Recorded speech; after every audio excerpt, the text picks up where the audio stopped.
before I turn it over to Stacy, I want to introduce, if you, Mr. Charles Coney, would you please go to the podium there? This is our new city manager for the city of Hampton, and sort of give us a quick brief. You've got 3 minutes. 3 minutes, and the clock starts now. Well, good evening, Hampton citizens. It's my pleasure to be here with you today. While I will be starting on Monday of next week, I want to drive up from, we just finished our meeting today. We were in commission meeting from 9 o'clock until 4 o'clock. We're not going to be here that long. But I bring you greetings from my hometown, which is Fitzgerald, Georgia, but also from the place I have served for the past 5 years, and that would be Macon, Bibb County. So I'm excited about being here and getting to know each of you, and getting to know our fair city. And let me put a plug in for the evening night of jazz on April the 21st. It will be our first of this season. If you have not made plans, please, please, please make plans to come out and let's celebrate Hampton together. Thank you. Thank you, sir. Mr. Stacy Jordan.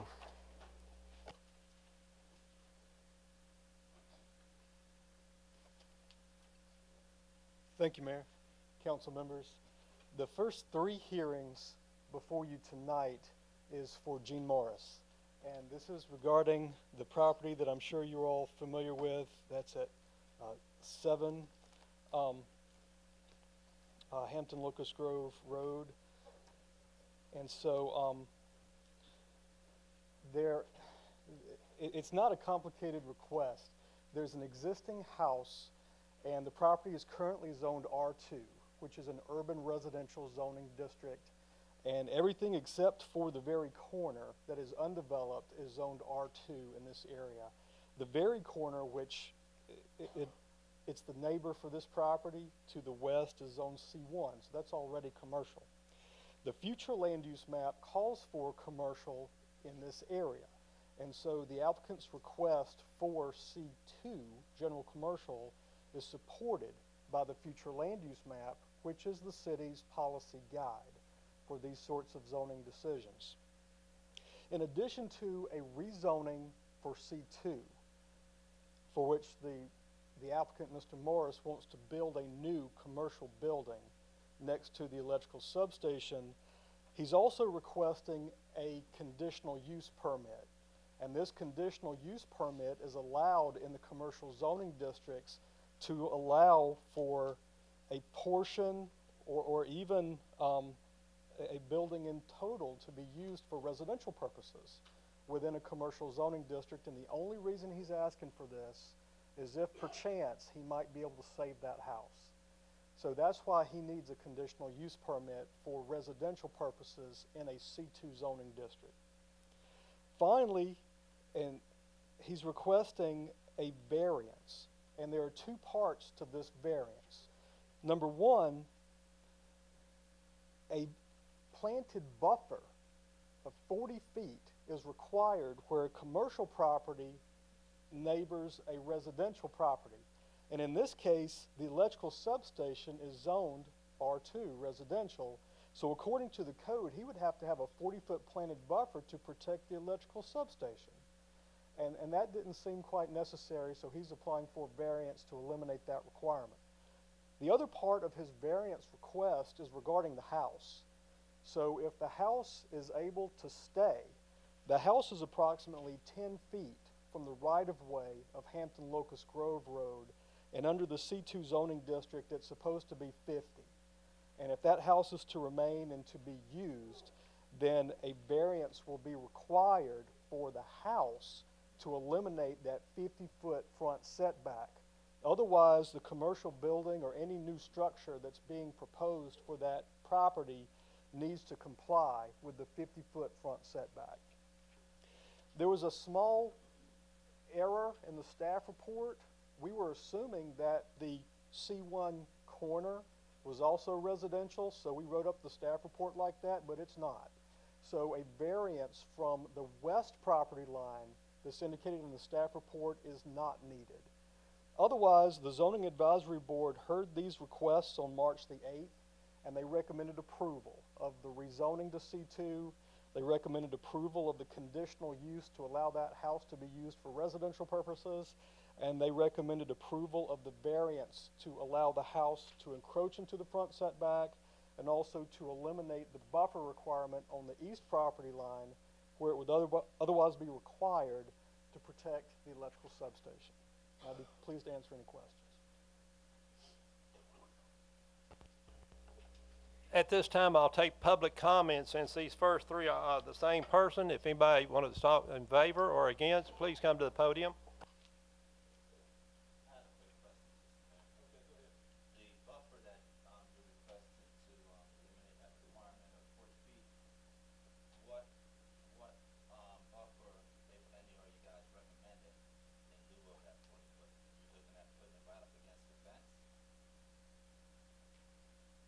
Thank you for asking that question.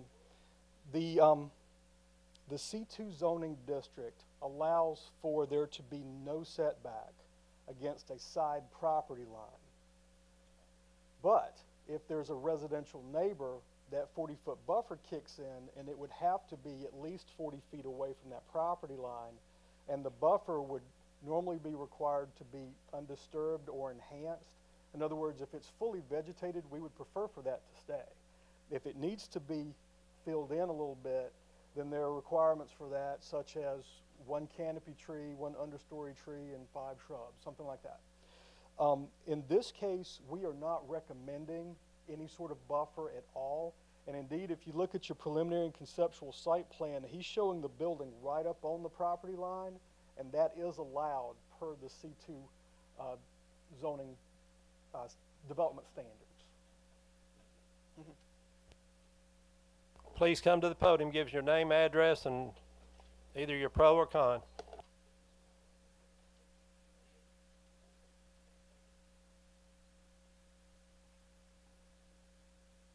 Good evening.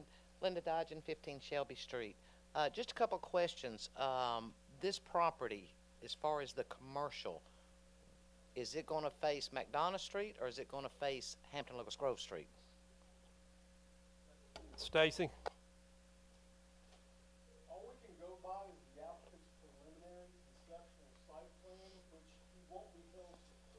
But what he's showing is the commercial building right up against the property line, against the electrical substation. So it wouldn't really face Hampton Locust Grove or McDonough Street. It would face the inside of the property. If he goes with a configuration that's different than that, he's going to have to stay at least 50 feet away from the right-of-way of McDonough Street or Hampton Locust Grove.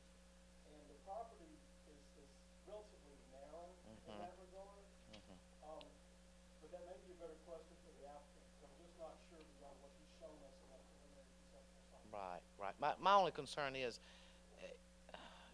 us that live over on that side of town have to pass and look at that ugly substation every day, a couple of times a day. And you're going to put a commercial there. I don't want to be looking at also the substation in the back of a commercial property, because I know how ugly they can look sometimes. But, you know, besides that, I don't have a problem with it. I mean, it's commercial. You know, it used to be commercial there years ago. It's just where he's going to set it, you know, on the property. Thank you. Is Mr. Morris here? Mr. Morris, maybe you can come up and address that. I like the way she thinks, because that's exactly what I was looking at on the property. My feeling was that if we backed the building up to the substations, it would create a buffer for the community rather than having the back of the building facing McDonough Street, which, you know, I wouldn't like. I will add for the council, thank y'all so much for considering this evening. I did have a call about 2 hours ago from the Georgia Transmission Corporation, which operates the substations, asking about the building location, and they requested that any building built there be located at least 15 feet from the property line. And I told them that I would tell y'all that in this meeting, because none of them would be able to make it, and I try to do what I say. And John, I'll tell you the same thing, and that would not be a problem for us to have 15-foot setback, because they said it would help the efficiency of their operation of the substation. Does any of the council have any questions for me? Anybody on council have any questions? I had one question. I saw in the report that you guys had some criterias in regards to safety, traffic, things of that nature for that corner, and you didn't see that there was anything that was going to impede the traffic there. Have we done a traffic study? Do we know how it's going to really affect? And I can tell you that the short answer is no, that we have not commissioned a traffic study, and that's not something that we've asked the applicant to do, and it's not something that the code requires that the applicant do. The property itself is not on the very corner, and honestly, that's such an awkward angle at the very corner that if there's some sort of realignment in the future, that might make that corner lot unbuildable. I'm not sure exactly what impact a commercial establishment would have specifically on traffic.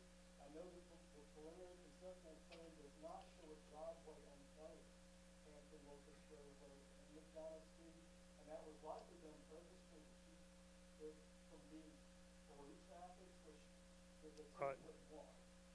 So, but he's not showing any outlet at this time on McDonough Street at all. So there shouldn't be, besides people coming from McDonough Street, coming on Hampton Locust Road to enter the property, there really shouldn't be a large effect on McDonough Street, certainly. Mr. Morrison, have you guys done any sort of traffic? No. No, given the small size of the project, we don't anticipate any impact. Thank you, Mr. Morrison. Okay. Yes, sir, please come to the podium and give us your name and address. And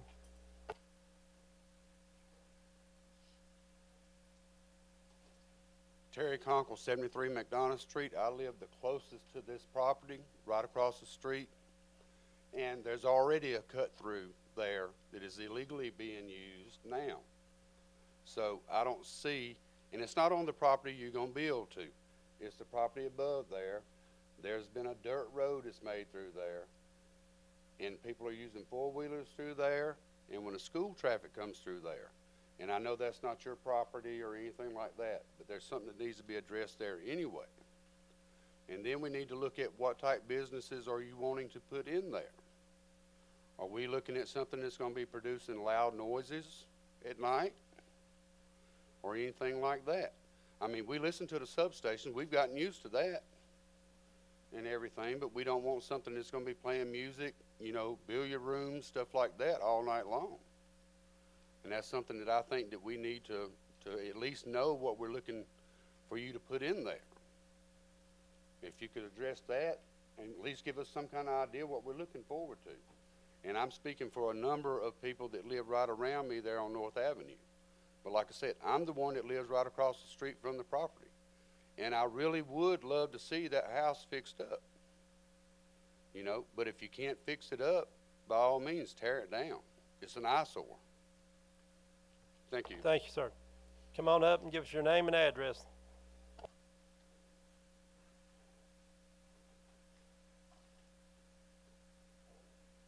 It's Dave Heckman, 12 Woodlawn, council members. Hello, evening to you. Hey, Mr. Morris, where are you? Hey, appreciate you even thinking about building here in Hampton for that matter. My concern was that I didn't hear anything as far as the C2 zoning and the residential, and if they keep the residential home, besides demoing it, it'll probably require extensive renovation for that matter. Is there going to be any buffer area between the commercial property and the residential property if indeed you do keep that and fix it all up? And will it still be considered residential, or will it be all zone C2? Stacy, I'll let you answer that one for me. Okay, so the entire parcel would be zone C2. And at that point, it's just a question of what's allowed in the C2. And that's where the conditional use fits in. The conditional use is a request that an applicant can make for something in addition to what's just permitted outright. And it's a way for the city to look at requests on a case-by-case basis. And so separately, the council could say, that's a good idea, and then we'll approve a conditional use to use that house for residential purposes. They could include conditions on that, separate from the rezoning, or they could deny. I haven't seen your plans, and as far as the residential and commercial structure or building that you're going to be building and the parking, as far as if it remains residential and there's a conditional, not a temporary conditional, but a permanent conditional use. You know, again, I haven't seen the plans as far as is there a buffer area, is there private parking, private entryway? You're talking about a setback as far as what's there right now. So anyway. I think that that's a great question, and the answer is no. The applicant's site plan is preliminary, it's conceptual, it won't be held to that, it could end up being something different, quite frankly, but he's not indicating any sort of buffer or separation between the house and the parking and the new building area that he's proposing. He's not proposing a separate driveway. In other words, according to this preliminary conceptual plan, the two spaces that are required by the code for the house would be accommodated in the commercial parking lot. And he's showing an ample amount of parking. He's showing more parking than he'll like to use. But to answer your question, he's not showing a separation between the house and the new commercial. Again, thank you.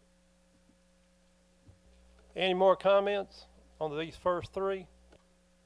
Any council members got any questions? Okay, Miss Oliver. Esma Oliver, 20 College Street. I apologize, I didn't see you. I just put my hand up. It's not your fault. I have a concern about traffic. More than just traffic is that corner there coming up Hampton Locust Grove Road, trying to get onto McDonough is a headache, as it is now. You cannot, quite often, it takes quite a while for the lead car waiting to get out onto McDonough Street. I don't know what kind of signage or could be used there to eliminate that problem, but it's a problem now. So thinking about a commercial establishment there on that street, that would bring about more traffic, and that spot would really have to be looked at in terms of some sort of reconstruction of it, or you really can't see. The problem is you can barely see the cars coming from 20 to McDonough onto McDonough Street and coming on down past Locust Grove, Hampton Locust Grove Road. You can't see those cars if you're on Hampton Locust Grove to get out onto McDonough Street. So I've almost had a wreck there because I didn't see that car coming. And they were nice enough to slow down and not hit me as I was trying to get out. I'd been sitting there for quite a while trying to get out, and especially during the evening time when people are getting off from work, it's bad.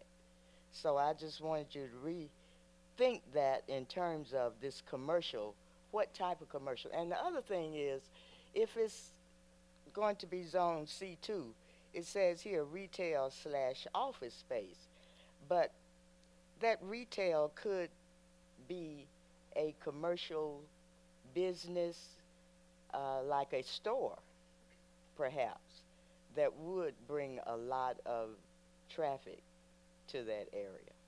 Could it not be in zone C2? That could be a store, and he wouldn't have to ask for permission.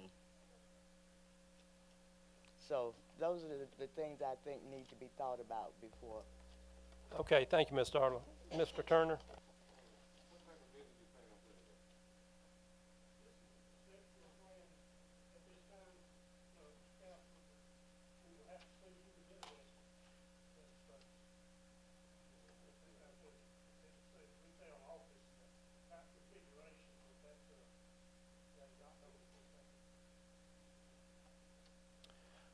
Mr. Thank Mayor, you. Any more questions on these first three? Mr. Mayor, may I say one thing? Yes, go ahead, Derek. That corner lot that they keep referring to is .55 acres. I have reached out to the owners of that lot. They inherited that property. They're very interested in selling that property. It has been discussed, a three-way stop there to eliminate traffic problems, but the better solution will be possibly looking at purchasing that property or getting in negotiations with the owner so we could realign that road to have a more of a T intersection, that angle intersection. I think that would eliminate some of the problems in the future. Okay, thank you. Mr. Morris, there may have some property, more property for you. Any more discussion from the public on these first three? Okay, Stacy, moving on to the next one.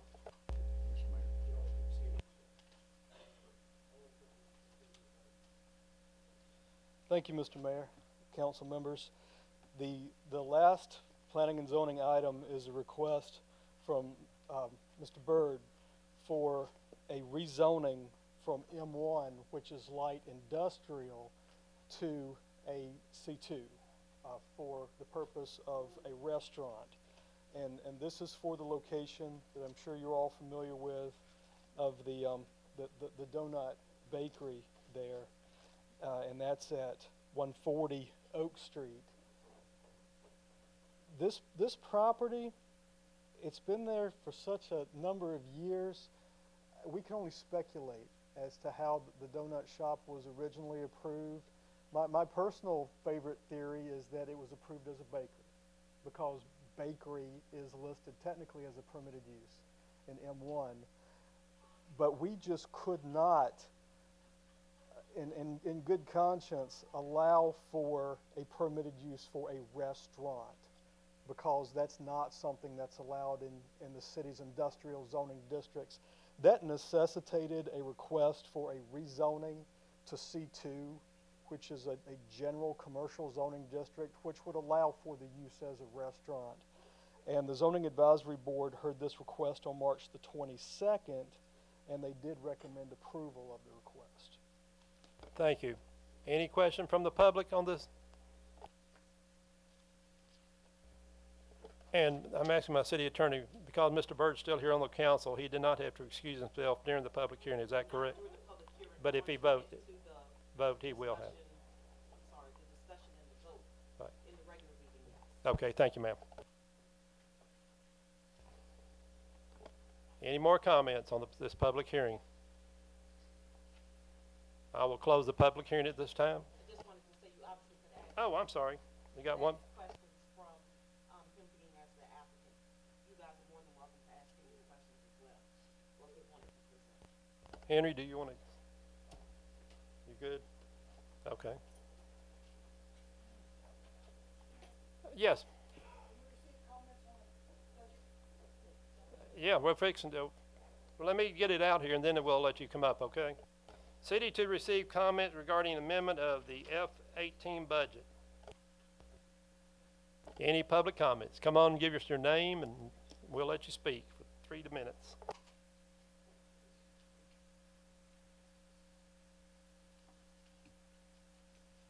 Michael Rockholt, 1211 Pebble Rock Road, in the Cobblestone Development. I'll try and keep it at 3 minutes. If you cut me off, I guess you cut me off. First off, I'd like to express my appreciation to the city council members who visited our development and viewed firsthand the need of the road repairs in that particular development. For that, we are very much appreciative. I would like to have seen more of them out there, but the 3 that did make it, we appreciate it. As far as that, the other issue basically would be the funding for that particular area. Going over the budget amendments, Appendix A to the revisions, I see some areas in there that to me are very questionable. I see items that have gone double or in one case even 4 times the amount previously budgeted in the revision. And this indicates to me that there has been a very poor physical planning that has taken place on the part of the city. And these changes don't seem to have any relationship to reality. In other words, for example, there's $50,000 budgeted for the depot. Yet, in the same package, we find there is an estimate of $126,000, I believe, for that same project. Now, why was not the proper amount budgeted for that anticipated cost? I find instances where overtime has been doubled or tripled. And is this in anticipation of just bad planning? Or is it in anticipation of padding somebody's salary down the road?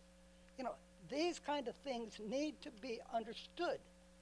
And we can't understand it when we have a brief moment like we had in the budget planning meeting several weeks ago, when we're thrown these numbers as we walk in the door for the meeting, and we're expected to present ourselves to you in a meaningful manner. This is not acceptable.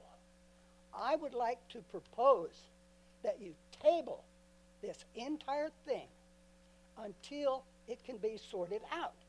The second hearing should not be conducted, and it can't be done beneficially. It needs to be tabled and picked up under a proper meeting. That's all I can ask for. Thank you. Again, I look to my city attorney for my legal advice. Are we doing anything illegal, ma'am? Are we doing anything illegal with respect to having a public hearing on the budget? Well, the budget, yes. On the budget amendment.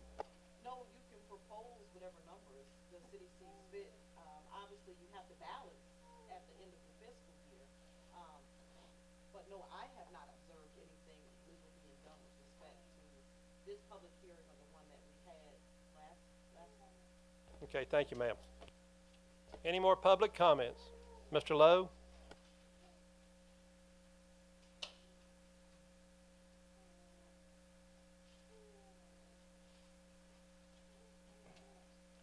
Is it legal? Yes. Is it right? The hotel motel tax fund looks a little bit funky.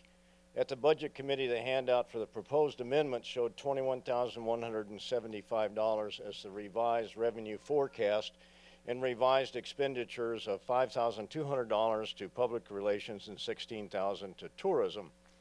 The budget printout of 320 as of 12/31, these numbers are going to run together, as of December the 31st shows a year-to-date of $0 for public relations and $190.32 to the Henry Chamber Tourism.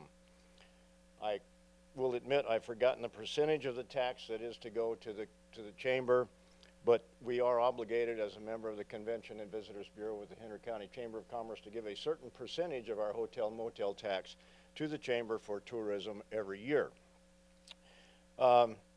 In the current exhibit for the proposed budget amendment, the revised revenue for hotel motel tax is the above $21,175, but the revised expenditure is $21,200. You're already exceeding your revised revenue on the revised expenditure. And all of it, the revised expenditure is $21,200, already exceeding the revised revenue, all going to public relations.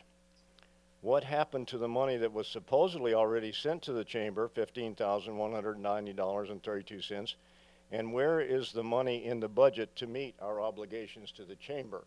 If you're going to send it all to public relations, you do have an obligation to send a certain percentage of that money to the Henry County Chamber of Commerce, because we are, unlike McDonough, we are part of the Convention and Visitors Bureau.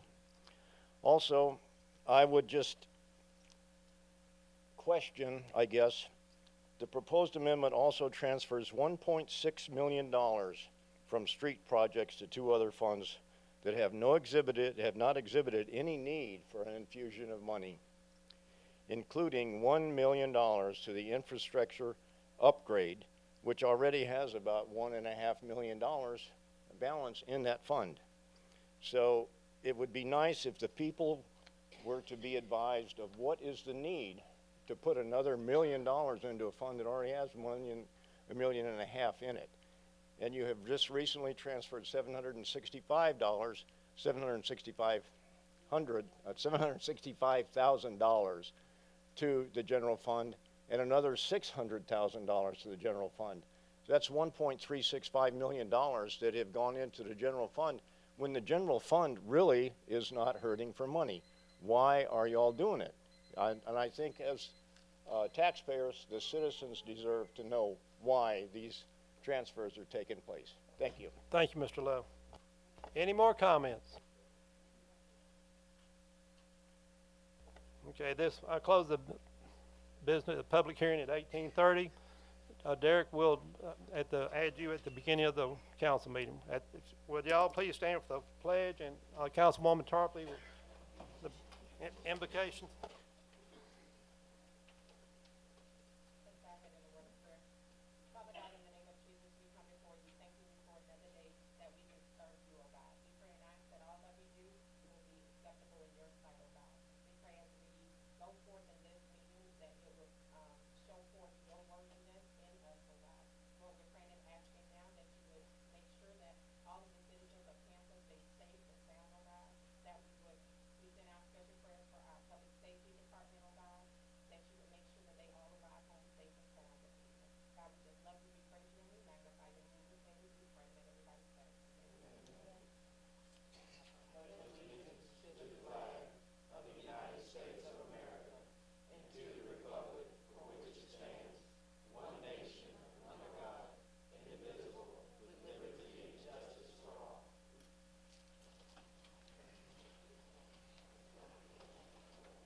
Derek, if you'll make quick comments.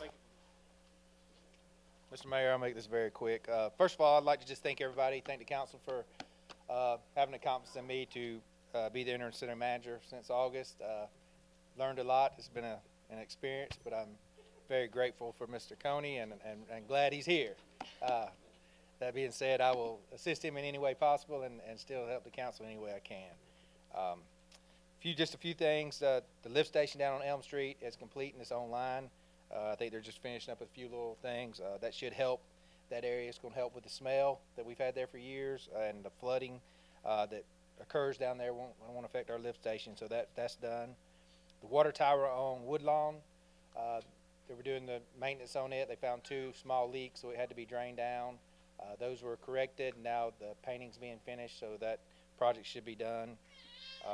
The sidewalk projects, they started on East King and they stopped. So we have reached out to them and they have assured me that they will be here next week. They were finishing up a project in McDonough at Alexander Park and have assured me that they will be back here starting and going to relocate all their equipment here and finish up that project along with the North Avenue project.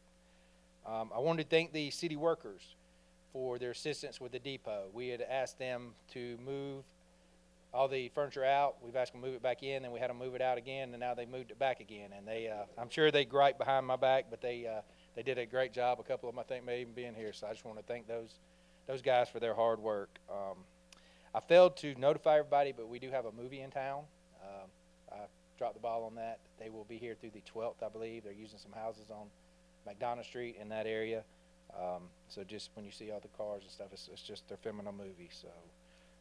That is about it. I did bring some stats for Miss Oliver. She had requested maybe some police stats. So I got a few just for the first 3 months of the year. And if the council would not object, maybe we can do something like this quarterly or something instead of monthly. But so far, the police department has answered 2,589 calls for service. Our average response time is 4 minutes and 53 seconds. We have patrolled 47,740 miles. They've written 248 tickets. They've written 403 warnings, and a total of 112 reports. We've had 46 arrests and a total of 221 cases that have been investigated. So just a few stats for Miss Oliver. So does that help? Yes, ma'am. Y'all have any questions for me, Mr. Mayor? Any questions for council members? I did have that one item. We have decided just to remove that from the agenda, or not ask for a amendment to the agenda, and we will give y'all time to review that and maybe put it on the next council meeting. Thank you, sir. Yes, sir. Go ahead, Mr. Mitchell. Chief, I want to thank you for your service. We're with you, and you're a very good guy, and continue to serve the city well. Thank you, sir. Appreciate it.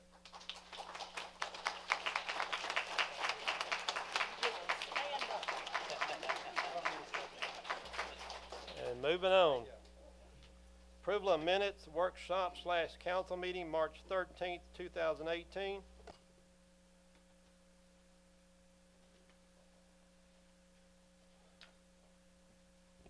I make a motion that we approve the regular meeting minutes. I'll second that motion. Any discussion? Go ahead, Henry. What I would like to know is, are we keeping our recorded stuff as a reference for future? So it'll never go away. So the reason why I asked, because the minutes that we got is definitely not sufficient if somebody wants to come back and ask questions about it. But if we're going to maintain the other as a record, then I'm okay with it. Okay. Any more discussion? All in favor of approval of the minutes? Pass 6-0. Public hearing / budget meeting, special call council meeting, March 27th, 2018. Make a motion that we approve the public hearing budget meeting, special call meeting from March the 27th. I'll second that motion. Any discussion? All in favor? Pass 6-0. Special call council meeting, April the 2nd, 2018. I make a motion that we approve the special call council meeting for April the 2nd, 2018. Any discussion? All in favor? Oh, that passed 5-0. That's right, you were absent. No, Stephanie was, so it passed 4-0.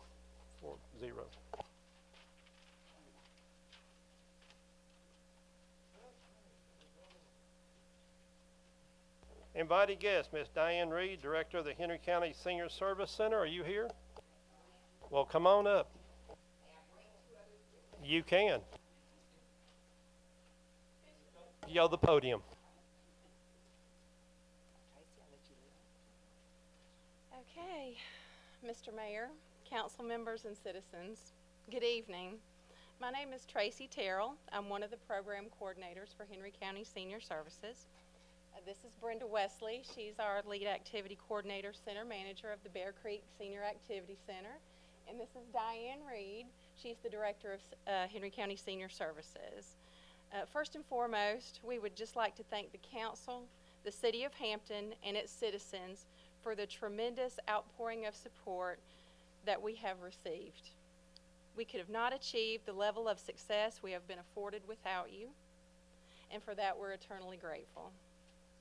So now, Brenda is going to share a few statistics regarding attendance and meals at the center, and then Diane would like to share a little bit about the Miles for Meals walk with you this evening. Thank you for your time. Thank you. I'd like to take this opportunity as well to say how much we have enjoyed being a part of your community. We've received overwhelming support from the city of Hampton, from the police and fire departments, the library system, and the citizens of the district and surrounding districts. I'm excited to share some statistics since we've opened the center on May 30th, 2017. We've registered 1,358 seniors to date, with the average daily attendance of 157. The meal program has far exceeded our expectations. The total meals served in March of this year were 3,281. In addition to the meals, we offer exercise programs, educational classes, seasonal events, and daily activities. And I did bring some quarterly schedule of events, so they are available if anybody's interested. But we are so excited to be a part of the community, and we want to thank everybody for their support. Thank you. Thank you, ma'am. What Brenda didn't mention is she did all that with a dining room that accommodates 62 people. That's a feat in itself. I want to express also on behalf of myself and the Henry County Council on Aging, as well as Senior Services, I can't begin to tell you how much the support of this community has meant to our program. I remember being at the train depot on 2 different occasions trying to get a senior center here. And they say the third time's a charm. It definitely is in Hampton. I also want to mention, also on behalf of the Council on Aging, that our annual fundraiser is going to be Saturday, May 5th. That money goes to support senior centers, Meals on Wheels programs, and in-home services. So I encourage anyone who can come out and walk with us to do so on Saturday, May the 5th at 10 o'clock in McDonough at the Jason T. Harper Event Center. Thank you. Thank you, ma'am.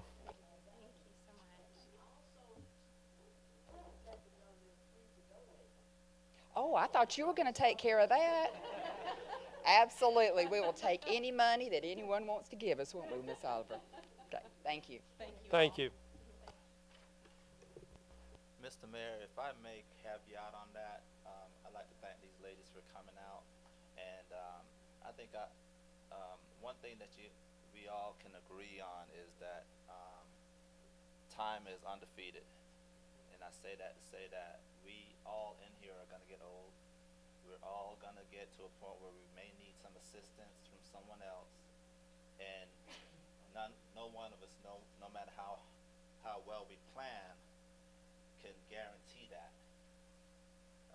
Whether your kids are going to take care of you or not, your friends are going to take care of you or not. So this is one of these events that I take pride in assisting. I love assisting the elderly. I enjoy going over to the senior center. They have awesome food, and they will fill you up for little or nothing. They're outstanding. So I'd like for everyone here to encourage some of the residents in the community that may not be aware of the senior center or may be afraid to go out and venture out, to go out and venture out. The other thing that I like to do is I like to challenge all of the council members to participate in this Miles for Meals event. I personally took my paycheck from last month that I got from the city council, and I've given that as my personal donation to this event. That's going to provide well over 50, somewhere close to 60, 75 meals for some elderly person that may not otherwise have a meal. So, you know, that's going to be my challenge to the council. Whatever you can give, you know, give to this event, to this, and I'd like to encourage everyone to come out and walk as well, show their support. Thank you, sir. Public comment. Mr. Arlie Lowe to talk about our police department.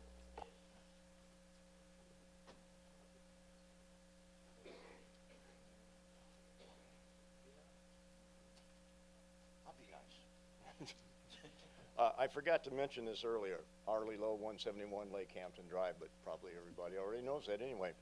For those of you who don't know it, I am the chairman of the Governance Council at the Hampton Elementary Charter School. Our last couple of meetings, the issue of school safety has come up because of the Parkland, Florida shootings. We have one school resource officer who is responsible for Hampton High, Hampton Middle, Rocky Creek Elementary, and Hampton Elementary, plus 2 others. So it was interesting to note the average response time, I think, was 4 minutes on your calls. We have a police department that's right here in town and very seldom ever very far away. They are at the school twice a day, morning and afternoon, for traffic control. At other times, they're in the schools, they're in the halls. It's got to the point where, for the most part, most of the kids know most of the officers by name.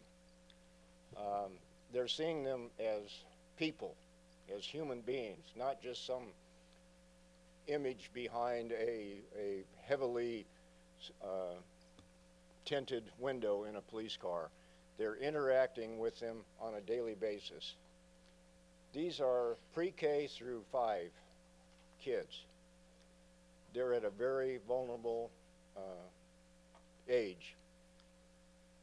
And I think that this probably is one of the greatest examples of community policing that we can see. They're there, they know them, the police know it, they're available. I know the sheriff's office is looking at putting on more school resource officers, but I think undoubtedly the first responders will be our police department. As in most organizations, that type of attitude comes from the top down. See, I'm being nice. I know you don't recognize me when I'm being nice, but every now and then it happens. So I think that we all owe a debt of gratitude to our chief interim city manager for the police department that we have, and we owe a tremendous debt of gratitude to our first responders, to our police department, because they are out there, they're in the community, they're talking to kids, and they're giving them an exposure to policemen as people, as human beings. And that's something they really need at that early vulnerable age. And I just wanted to compliment everybody on that. Thank you. Thank you, sir.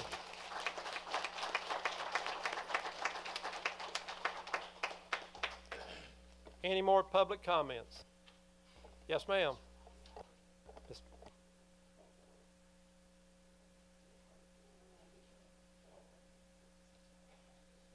Sharon Betzel, 2 Westside Drive, Hampton, Georgia.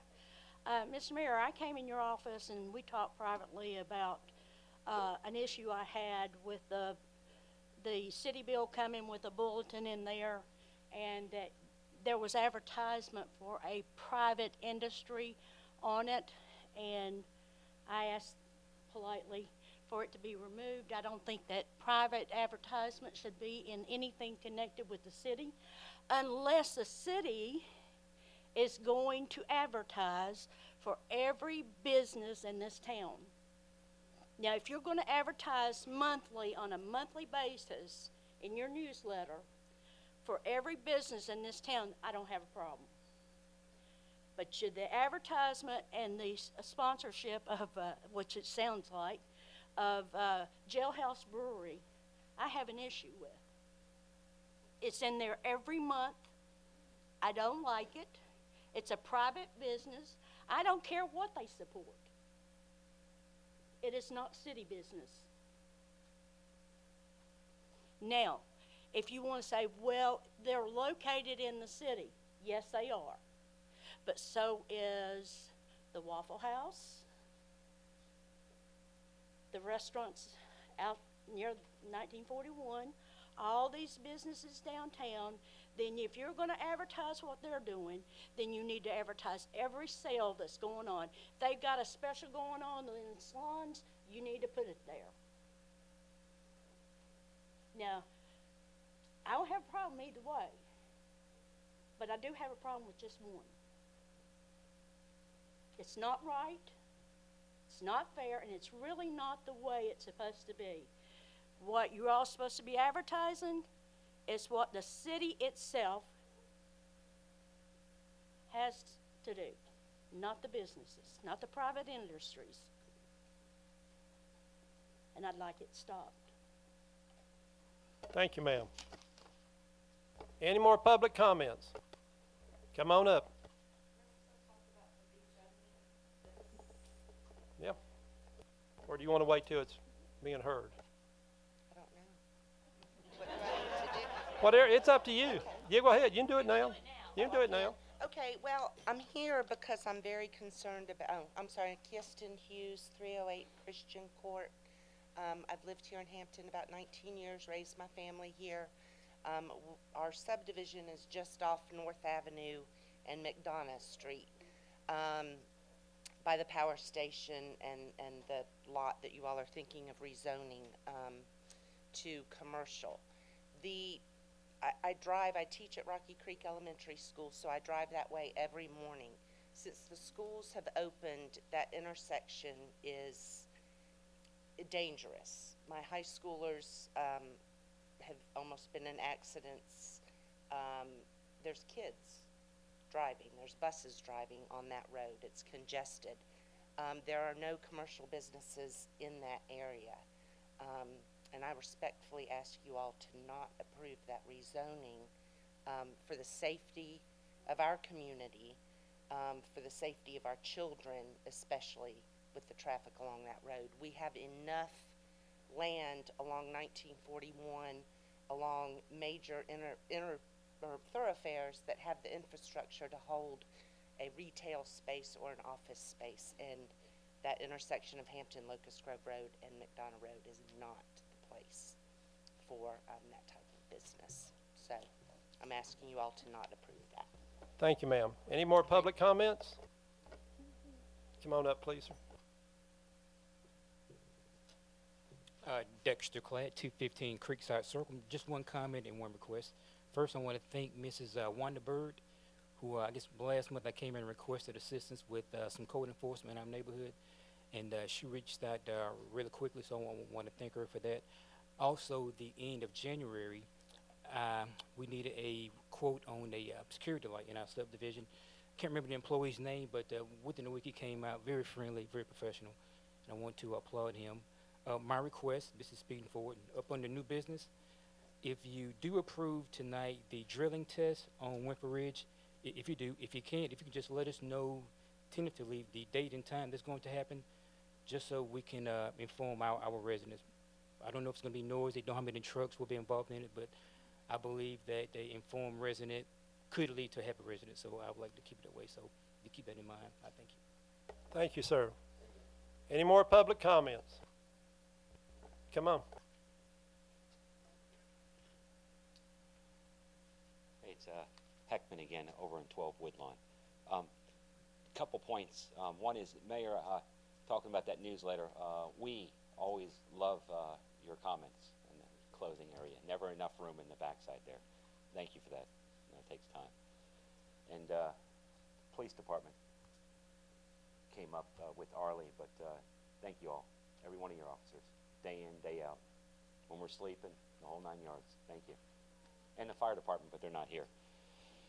I'm envious of you, sir, because the Public Works Department, it just seems in this city are hard-working and awfully nice. So again, I wish I could follow you around and so you could meet everybody. And they're the kind of folks that they wave and stop and holler out and talk to the children and good group of folks there you're coming into there. So anyhow, I have a concern or a question as far as to address with Southern States as far as the vehicular traffic, in particular tractor trailers. My wife and I spend a lot of time on the front porch and what have you not. So with that said, there's a speed bump adjacent to where our house is situated, and it's about one house over. And when vehicles hit that speed bump, it literally knocks things off our shelves in the home. And this has been going on since we moved there, but it's gotten worse. And what I found out is that there's a Waze app that directs drivers through this area as a cut-through to bypass going through the city of Hampton and looking at all the pretty stores and maybe stopping and buying something and spending some money. So the speed bump itself, there's no street lamp directly over it. What's happening is cars are hitting it so hard that they've actually broken axles and broke down in front of our home on repeated occasions. Well, just a thought is maybe some signage on each side saying speed bump, so when people hit it at a higher rate of speed than they should have been going, that they don't hurt themselves or veer off the road and or remove the speed bump, because it's really not helping at this point in the game. So again, the speed bump, and there are 2 of them. There used to be 3. Someone else had complained years ago, and they had chipped it all up. Being it's a cut through, we get a lot of people speeding through that area. Just recently, Chief, the police have been patrolling there much more frequently. On a daily basis, people are getting pulled over. So don't know if someone else has called to complain or indicated there was a safety problem there. Southern States used to have a sign there, but during a storm, actually when that telephone pole got knocked over, the most recent one, by a tractor trailer early in the morning, that sign was already laying down the grass, and it's since been removed. It's no longer on the grass. And it was a small sign that said Southern States to the right only. There was a very, very, very tall sign. Your time has been expired. Expired? Yes, sir. Anyway, if someone could look at the signage for the We tractor will. trailers going I'll through have that my area. Chief, can you take care of that problem? Okay. Thank you, Chief. Thanks. Any more public comments? Come on up.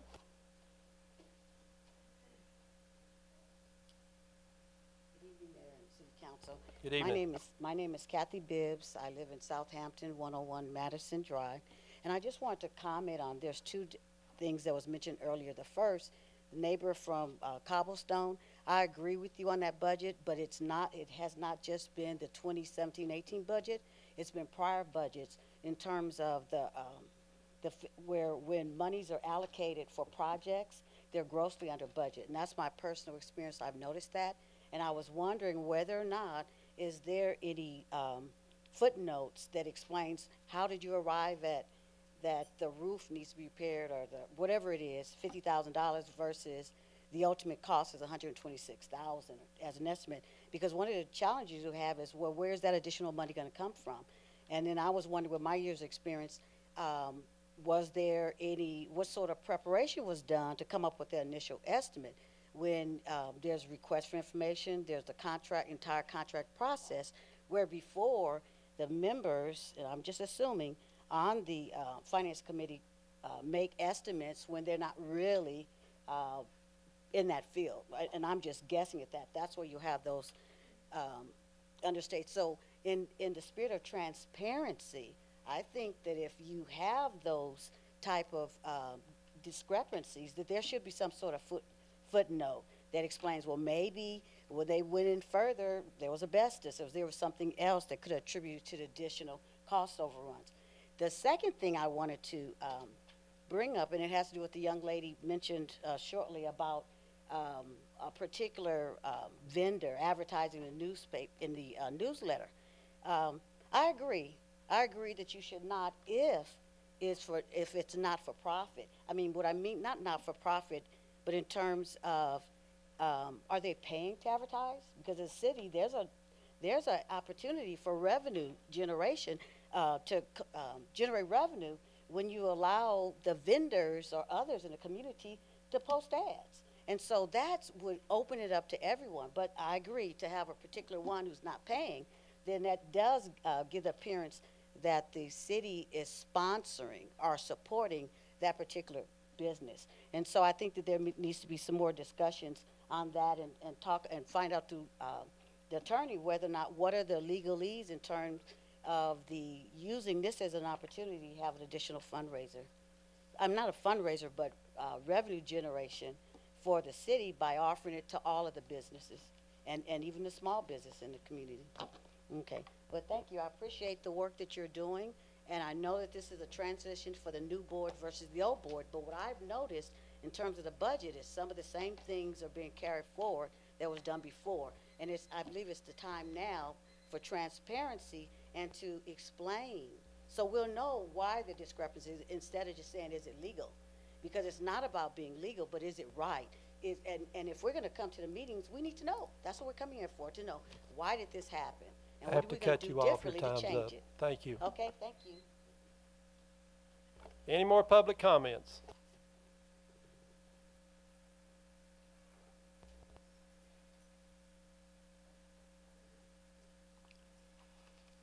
Bill Dodge in Shelby Street. My comments about the well, the test well. I see that it will be in the furthest north location in the city limits of any other well. I would suggest maybe this council approve that based on my living here all my life, and I know there's existing wells outside of the city limits on the north side that are highly productive wells. I've actually tried to encourage the city before to go north. Hey, that don't mean it's going to get water, okay, really, okay. But, you know, really, I know I've actually witnessed wells drilled up there when they went through a granite surface that water shot up in the air 150 foot. And, I mean, they basically told us it wasn't for a city, okay, but they said, you'll never run out of water, okay. And the other thing is, it was mentioned tonight of possibly Locust Grove Road, McDonough Street, possibly purchasing land. That's a possibility, okay, that's okay. But just kind of use caution. There used to be a country store there with some gas pumps, and you might run into some underground gas tanks that wouldn't do. I'm not saying you will, I don't know, okay, but EPD gets a lot of money to remove, you know, that. But anyway. Thank you. Thank you, Bill. That's why I was trying to get Mr. Morris to go ahead and buy it. Yes, come on up and give us your name and address.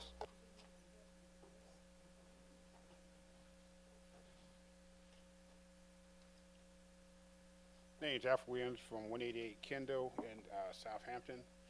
What I'm going to ask is, as you all know, West Georgia Tech went through a very major event about a month ago, part of the bus flipping over. With that, we have been faced with a lot of lawsuits coming toward our college. When I say that, I'm taking that same standpoint, looking at what's going on with the city. Some things that we take for granted, that says everything's okay, don't worry about it, and then when something happens, that's when we get hit from all different directions. When I'm looking at it, it's really looking at the parks. When I'm looking at our parks and recreation, the parks belong to the city, not to the county. Since all the park equipment is on city land and recreation, we need to take a closer look at the equipment. Take a real good close look at the equipment to see if there's anything that we need to be cautious about. Here's one example. When you go to the basketball court, there are 4 studs sticking up out of the ground, approximately an inch and a half high. Those studs should be covered. If a kid falls down on one of those studs, it will penetrate the skull. The city will be liable. We need to take a look at our splash guard. Everything that we have, we need to take a safety look at it to make sure that whatever it is that possibly can happen, that we're prepared for. Because in this new generation, everybody's first thing they're doing is they don't care about sorry. First thing they do is to call a lawyer to sue. So far as that, for what we used to do in the past, we don't worry about it. But now, this time of days, we need to be worried about everything. Okay, and that's the only thing I want to do is take a close look at our recreations to see if it's something that we can do to cover it, to make sure that nothing happens. And it's not just on the basketball court. It's on all the facilities. Take a close look. That's all I have. Thank you. Mr. Williams, I would ask you to, John, will you get with him and get where these things are sticking up out of the ground and take care of it? Derek's already got with me. I met with him this morning. We get prices on some possible bids. Okay, thank you. Any more public comments?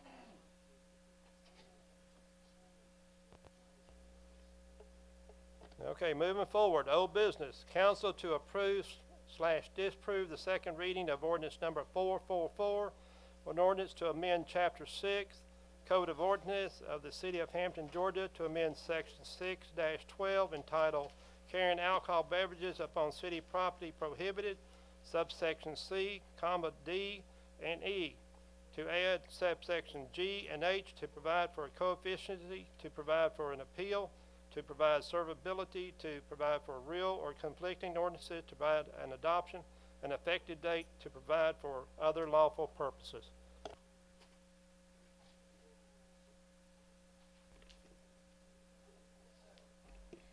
Mr. Mayor, I'd like to make a motion that we approve the second reading of ordinance 444. A second by Mr. Turner. Yep. Any discussion? Yes, ma'am. Come on up and give us your name, address, and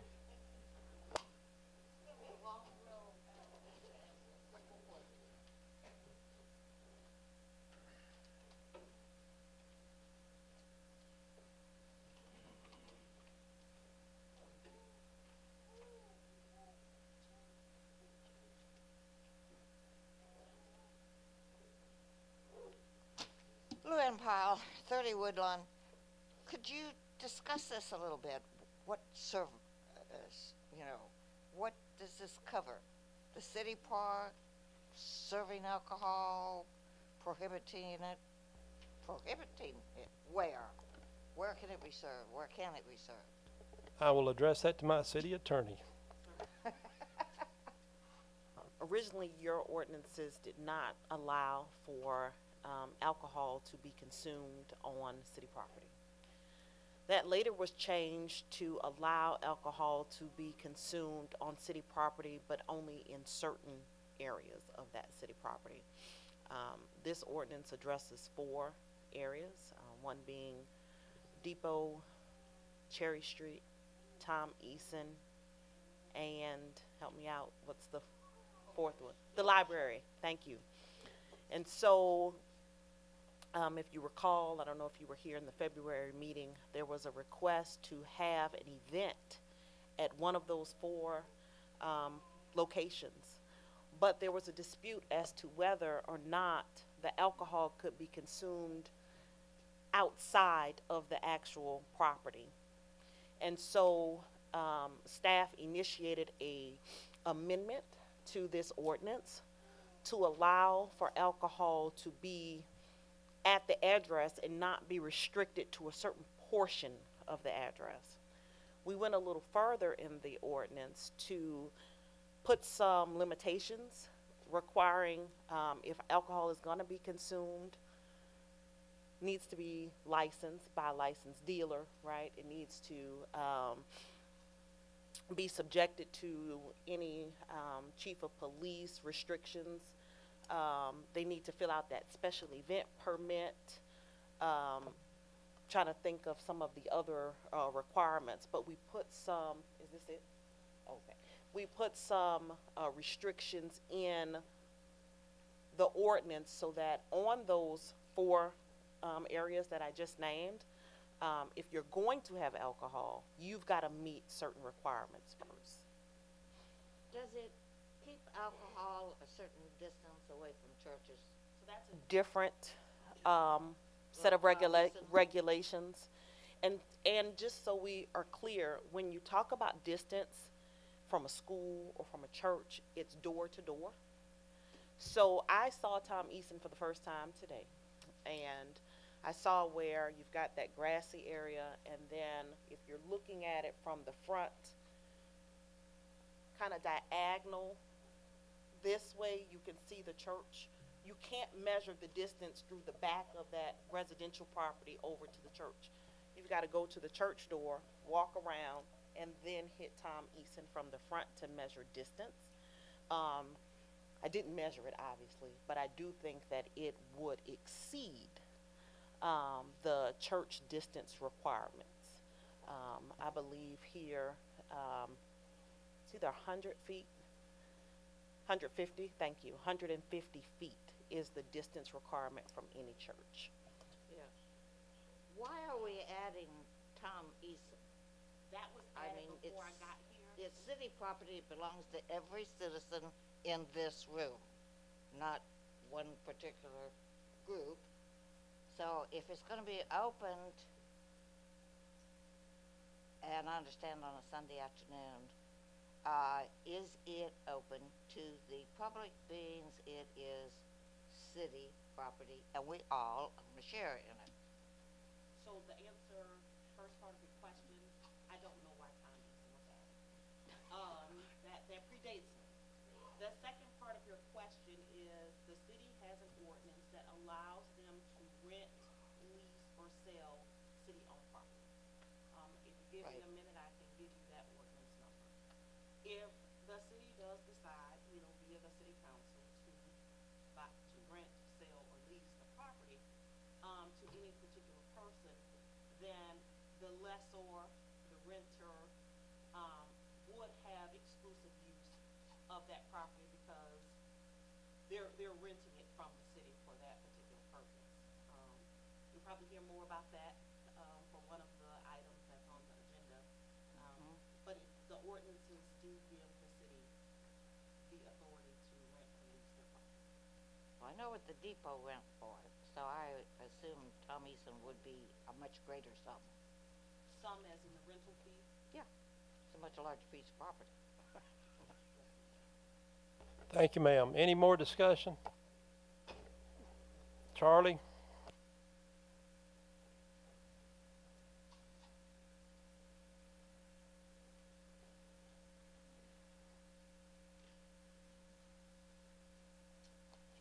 Excuse me, Charlie Hearn, 76 East Main. When we're talking about renting out these 4 pieces of property, there's 2 things that come to mind with me. First of all, when we originally did this, we did not intend for it to be out on the streets. It was supposed to be inside the buildings, inside the fence at Tom Eason, Cherry Street only, and the depot building just in case for weddings, that type of thing. Now, we don't have have y'all set a fee for renting the other properties other than the depot? Believe it or not, this that we have right now was be presented at the May meeting, is talking about rental. And it just came out to us tonight, and I'm not going to vote on it or have anything voted on unless we know what we're doing. Okay, I was just curious because I know we Yeah, got, this we was got a just- fee for the depot, Right. but we never did set a fee for the others. Any more comments? Mr. Mitchell? It's message to the lawyer. You mentioned limitation. Is there any way, I am more concerned about the safety, control the environment. Is there any way you can add it to it that if we do approve this, that they has, if we use Tomlinson, doesn't matter, they fence in, they put a border fence around to make sure that it's contained? So, Mr. Mayor, with your permission, I know we said. Go right ahead. Talked about a fee schedule, but that is something that, in fact, myself, Mr. Kay, and Chief Austin talked about earlier today. If you recall, at the last meeting, Councilmember Bodie brought up some, questions or concerns about the safety, especially at the Tom Easton location. And so what was discussed earlier today was the, allowance of barricades, right, to contain any event that would be used at that property, not just Tom Easton, but also Cherry Street, because it's just a street. And so, you would have barricades on each end at the stop sign and then over by the old fire station, right, to contain any crowd. Same with Tom Easton, you could have barricades that would run the perimeter of the property to contain any crowds. And so one of the things we put on this proposed fee schedule that we talked about in May, is the ability to rent those barricades from the police department at a certain rate. So that if you're going to use these properties that were decided some time ago to be allowed for lease, you would be required to contain your event and rent the barricades from the city, for the safety issue that both of you have brought up. Yes, I understand that, but it's not written. No, it's not, and, the fee schedule, again, that would require that. Let me back up. We can require that in the permit, and that's being looked at too, the special event permit application. To charge a fee for it, however, right, and to rent out the city property would require action by this council to set a fee for that. Even to go deeper, if you put a barricade out there and someone wander off, is the police required to give them a fine?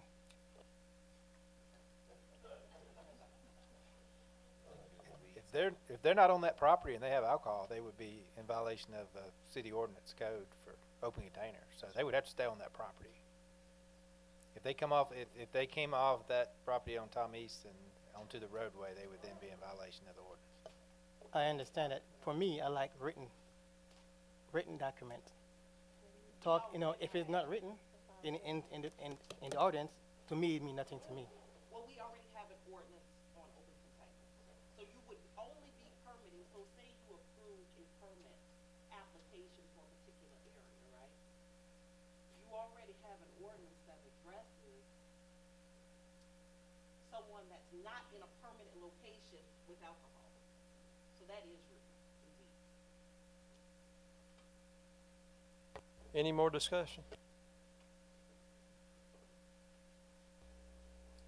I did have a motion by Am and a second by Mr. Turner. All in approval? All opposed? Well, guess what? I get to break a tie.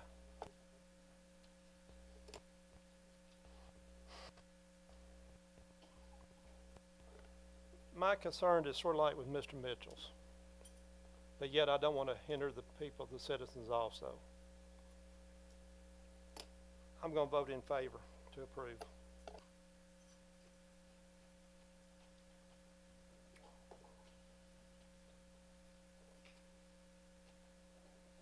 Council to approve/disapprove the second reading of ordinance number 445, an ordinance to adopt the First Amendment of the FY18 operational budget.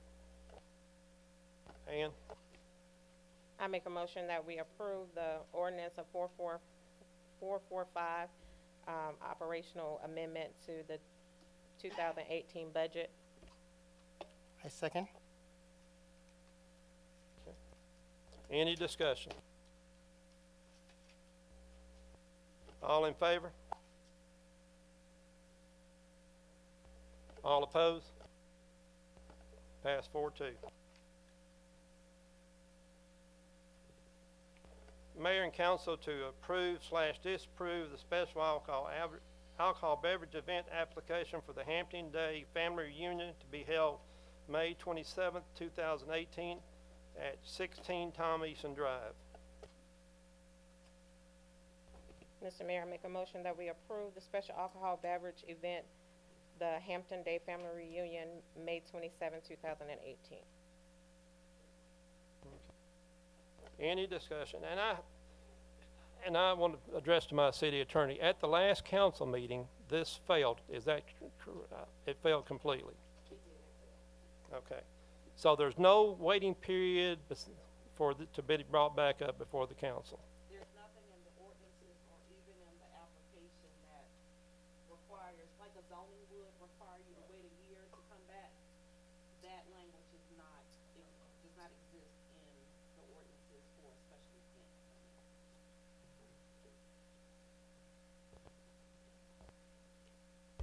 Go ahead, Henry. But there is language in there that you have to apply 30 days prior to, or 60 days, I'm sorry. There is language in there that says the application has to be 6 days prior to the date of the proposed event.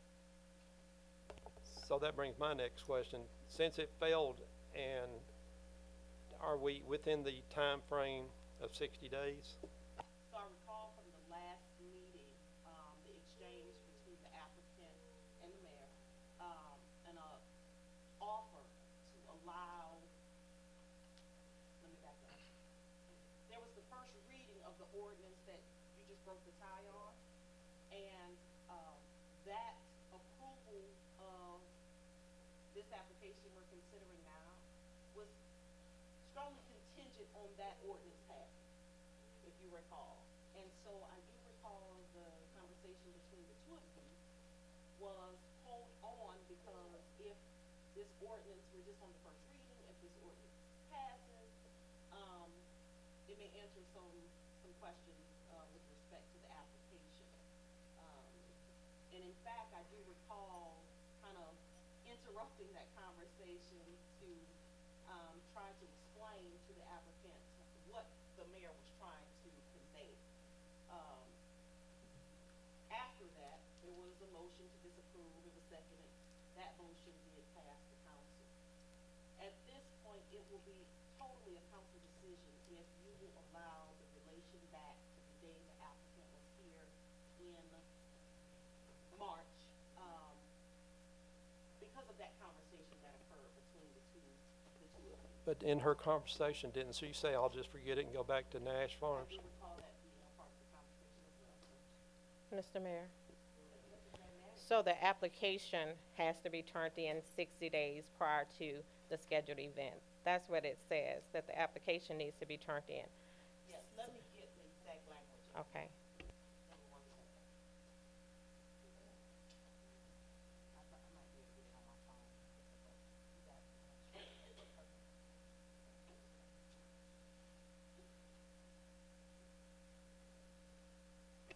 It's at the top of the application. In parentheticals at the top part of the special alcoholic beverage event application, applications must be made at least 60 days, but no more than 9 months prior to the date of the event. It goes on to say, obviously, that permission for the events and alcohol present sold is granted solely by the council and is considered on a case-by-case basis. You will be notified of the date your request will be presented to the council and be required to be present at the council meeting. Failure to appeal will result in the delay or denial of your application. Decision of the city council this time. Mr. Mayor. So the application was turned in way before 60 days. The application was never pulled after the last meeting, so the application still was on file. Were any application fees associated with this refunded by the city? Not by the city.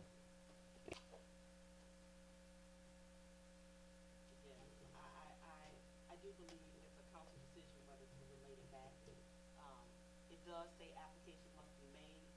If we take that at its literal sense, in its literal reading, the application was made before the 60 days. No decision was, well, a decision was made on it, but no new application was presented. No refund would be made. I do think it's a council call. Go ahead. When we voted on this last month, Councilwoman Tarpley excused herself because she made a donation to the event. Can you tell us what's changed between this vote and the previous vote? Yes, I was refunded my money the next morning after they, after it wasn't approved. I wasn't in the meeting that last month for this particular item, that they refunded me my money.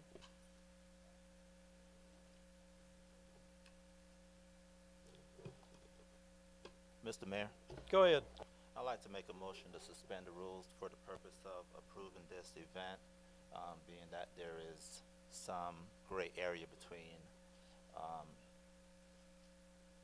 the motion being passed as far as an ordinance and the concern about whether or not the application is still valid or not. I'm not sure I understand that. Yeah. You don't have to do that. Well, go ahead and explain. Oh, so you're saying to suspend the 60-day rules? Right. Oh, not the rules of parliamentary Right. procedure. Okay, okay. No, you don't have to do that. Okay. You're right. I was unclear. So got a first and a motion. I have a motion by Ms. Tarpley and second by Mr. Turner. Yes, Ms. Dawn, come on up. Anybody wants to comment, just raise your hand. I'm not paying attention up here. Just whistle or something.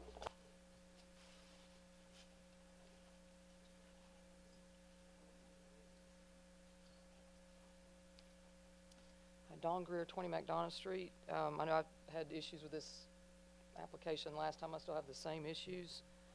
I'm not sure what the crowd size is anticipated to be. I do know that events like this where there's free food, and I'm not clear if was the alcohol going to be free, so I thought it had to be from a licensed vendor. I'm unclear on that. I think that should be made public. I do think also once this hits social media that in downtown Hampton there's free food and whatever type of alcohol free or for sale, I think the crowd size will definitely increase. And I know a comment was made before about parking, and that the attendees had volunteered to park not in public parking, but you really can't, to my knowledge, you can't dictate to the public to not use public parking. So I think that's going to present an issue when it's self-dependent upon the crowd size, and no mention has been made of to the anticipated head count for that crowd. Still have concerns about the noise and crowd control buffers notwithstanding. That's easy to step around, if no one's watching. But I do know also some of the neighbors in the immediate area would be subjected to a lot more noise if the crowd size is pretty large. So I think that's definitely things to be concerned about. Thank you. Would the applicant please come up?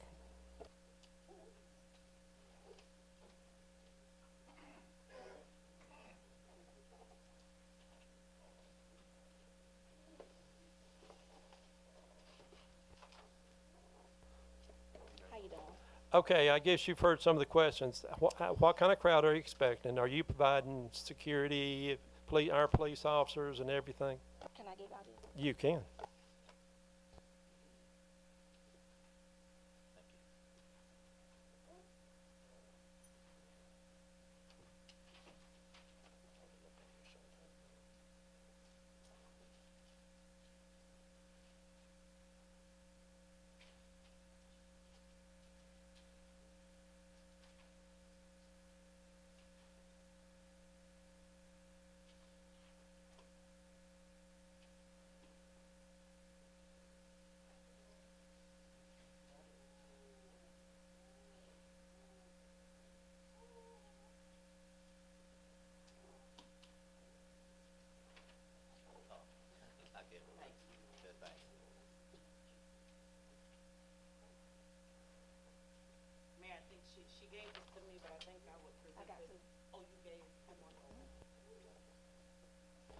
Okay, I see you have approval from the church since they're not going to be holding church that day.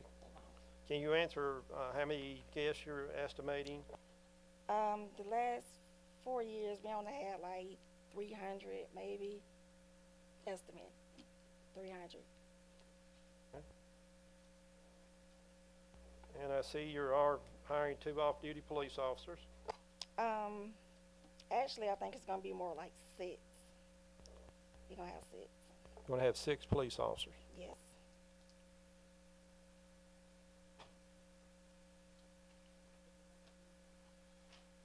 And they gonna come out. Any questions from my council? Go ahead, Mr. Mitchell.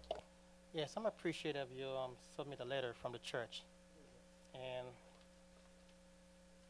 I think that's a great step Thank you, in my eyes. thank you. But one more thing, is there any way, I don't want to too much burden you, can you put in a barricade somewhere there? Some kind of fencing around to make it a little safe? If y'all provide it, we will. I don't have a fence, like, but if you want barrels is what you're talking about? What's your question? You want barrels? The that city we can- has, we purchased over 100 of barricade. We can. Is it possible that you use those? We can. Oh, great. We can. Our crowd won't be out in the street. It'll just be contained to the field. We won't have anybody walking on the streets. Okay.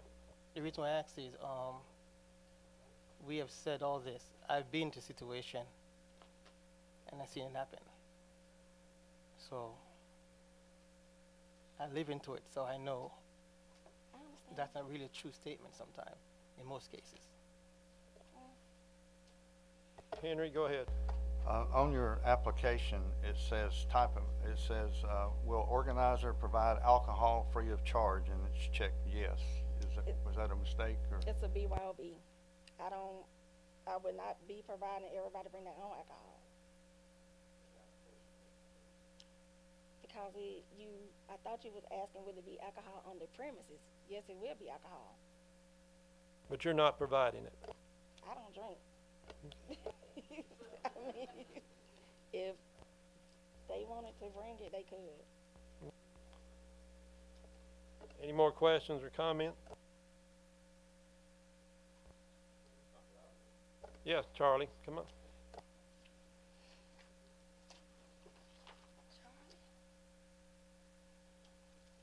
Charlie Hearn, 76 East Main. Couple of things. One, I'm a little bit upset with what I just heard come from a council member's mouth, that he wants to bend the rules or vote, or y'all to vote to suspend, whatever the application is calling for on the time thing.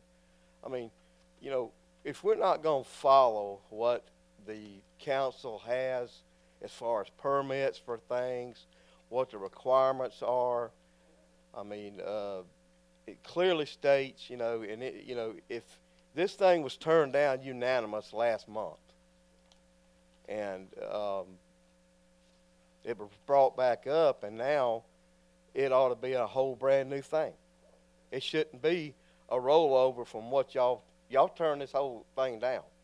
So why would you not have to start over and say 60 days from whenever, from now, if they're going to apply tonight?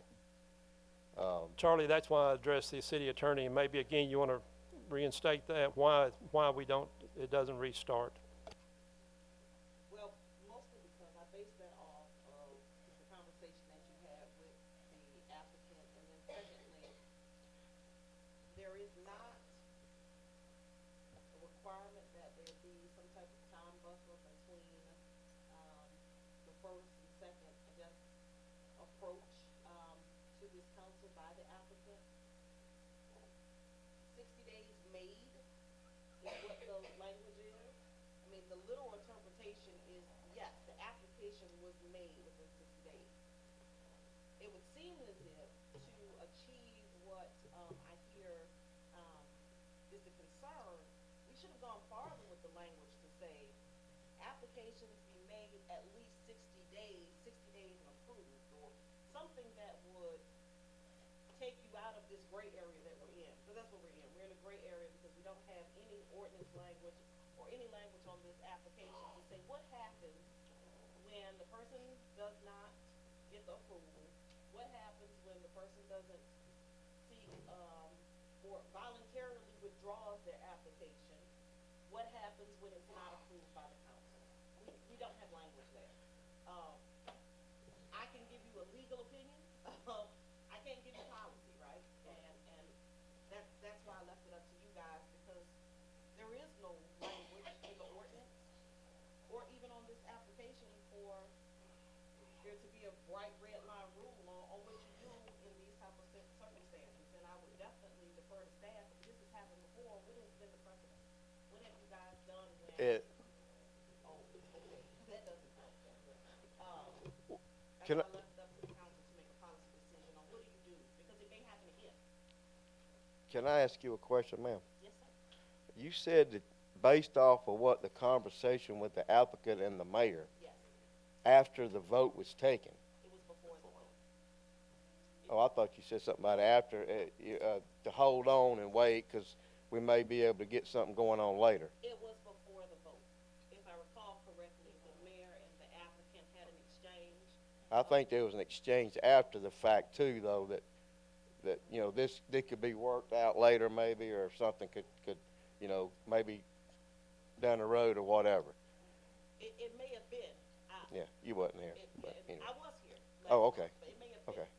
But I remember the exchange Okay. between the two of them about the time was definitely. All right. My only other question is, how much is it going to cost them to rent the building? Rent the space.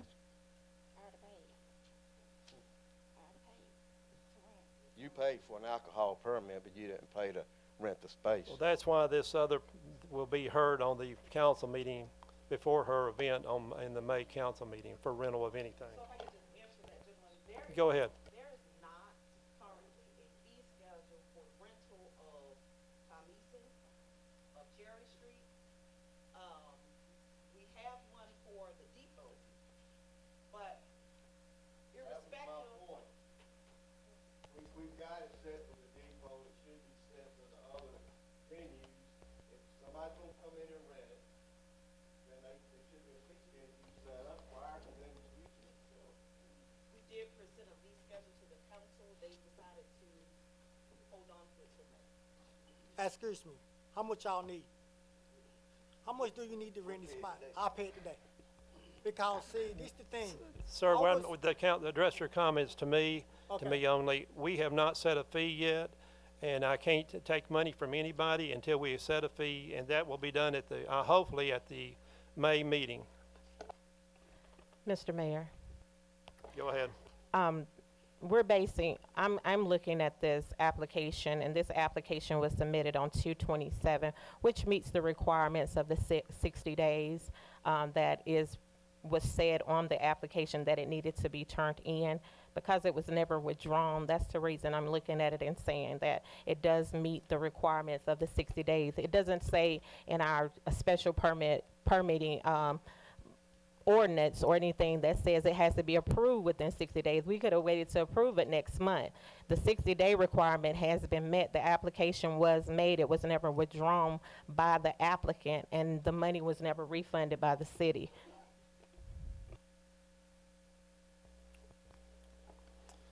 I have a motion and a second. The mayor's calling for a vote. Mayor's calling for a vote. All in favor? Do you not have a comment? Oh, I thought you had a comment.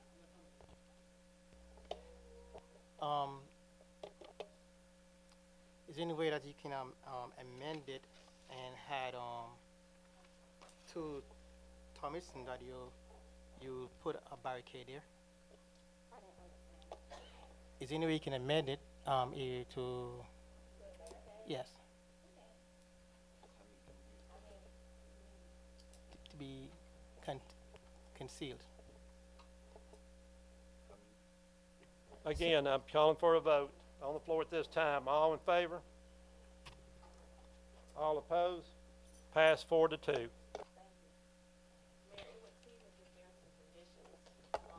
That's the next thing I wanted to address. Will you look at this and redraft it, the whole application? Yes, we have already started that. Thank you, ma'am. The application has some gray areas that need to be fixed. Thank you.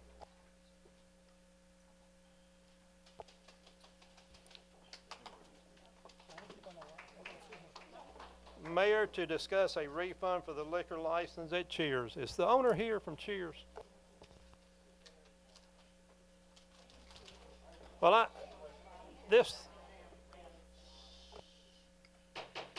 still have a meeting going on. Okay, this was brought to my attention that this gentleman in 2016 and 2017 paid for 2 years. He did not open until September of 2017, is my understanding.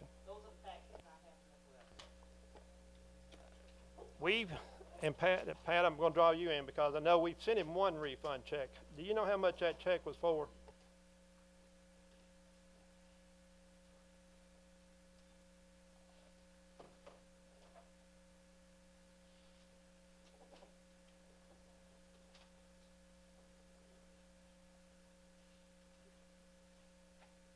Mr. Mayor. Go ahead. While she's looking that up. Can you tell us when this application was made, Ms. Wanda or Ms. Pat? When was the application originally made for?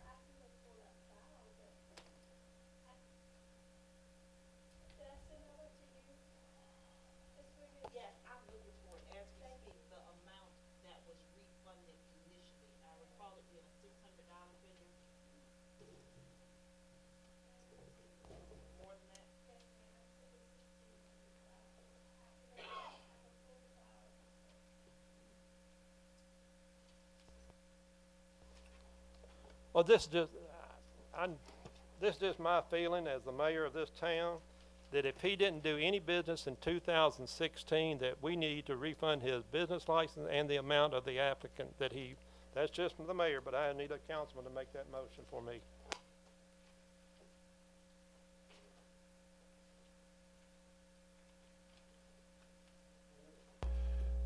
Yes, and I agree with that, and reason being, it was my understanding, and I think what he had understood also, he had to apply for a license from the city before he could go to the state.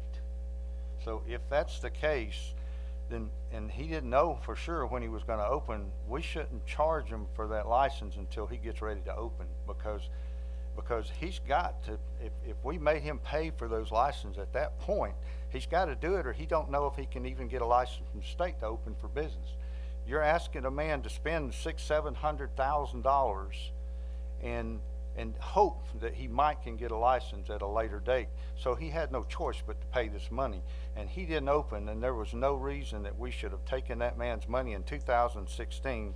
I think it was in July until the end of 16. He paid, I don't know, it's $5,000 for the license, and I don't know how much for the alcohol license. I don't know how much it was for the business license, and then turn right around and pay another $5,000 in 17, and still didn't open until September of 17. So he was only open for 4 months in 17, and he had to pay the entire amount for the whole year. We made adjustments to another establishment in town because the same situation happened to him, and we adjusted it so he didn't have to pay except for the last 4 months. So I think it's only fair that we treat him the same that we have treated the other businesses in town. Go ahead, Mr. Turner.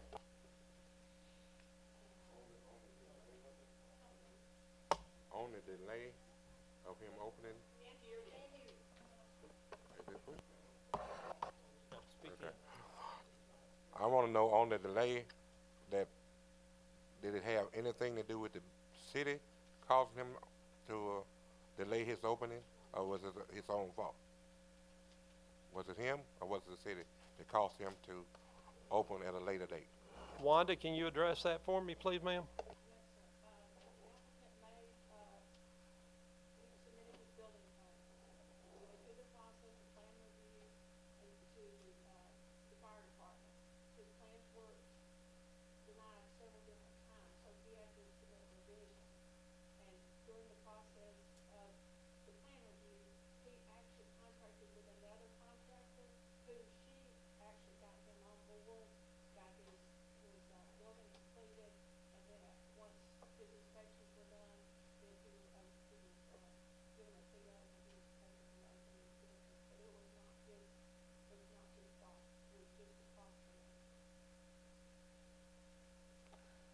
So we can blame this on the county? Since Stacy was here, I just threw that at him.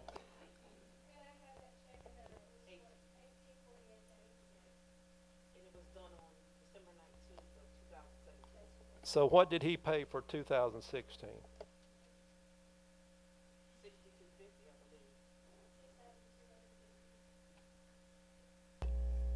And how did we come up with the 1,800 or whatever that we came up with in 17?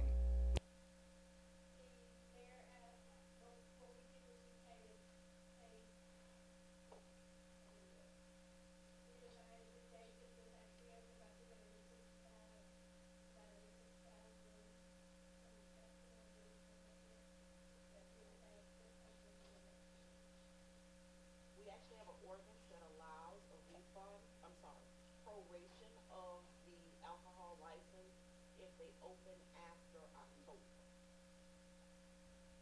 of a year.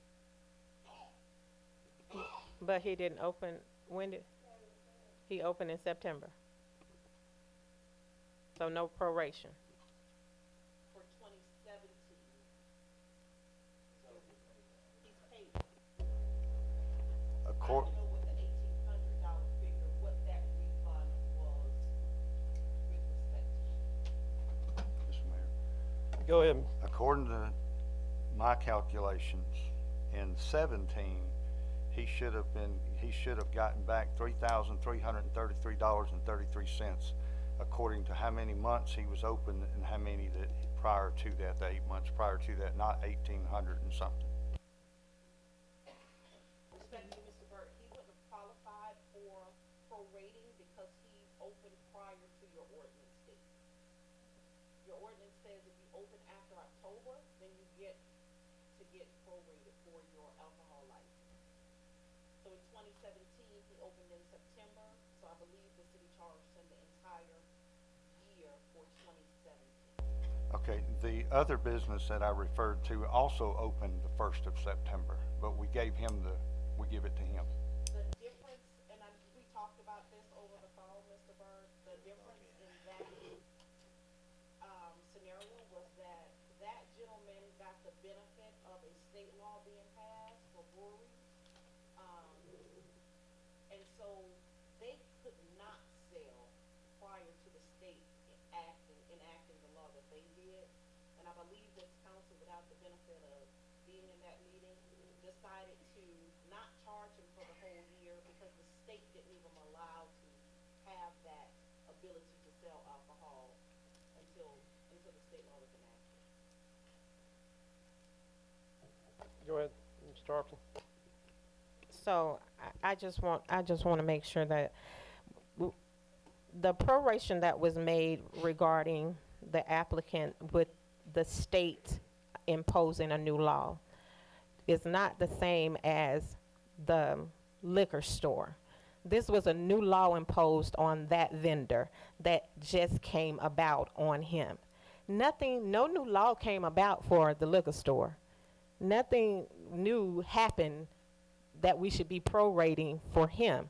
Even if he did not open his business for 5 years, if he comes and apply for a business license, it's our responsibility to let him follow the rules. If he applies for them, he pays his money, whether he opens the doors or not.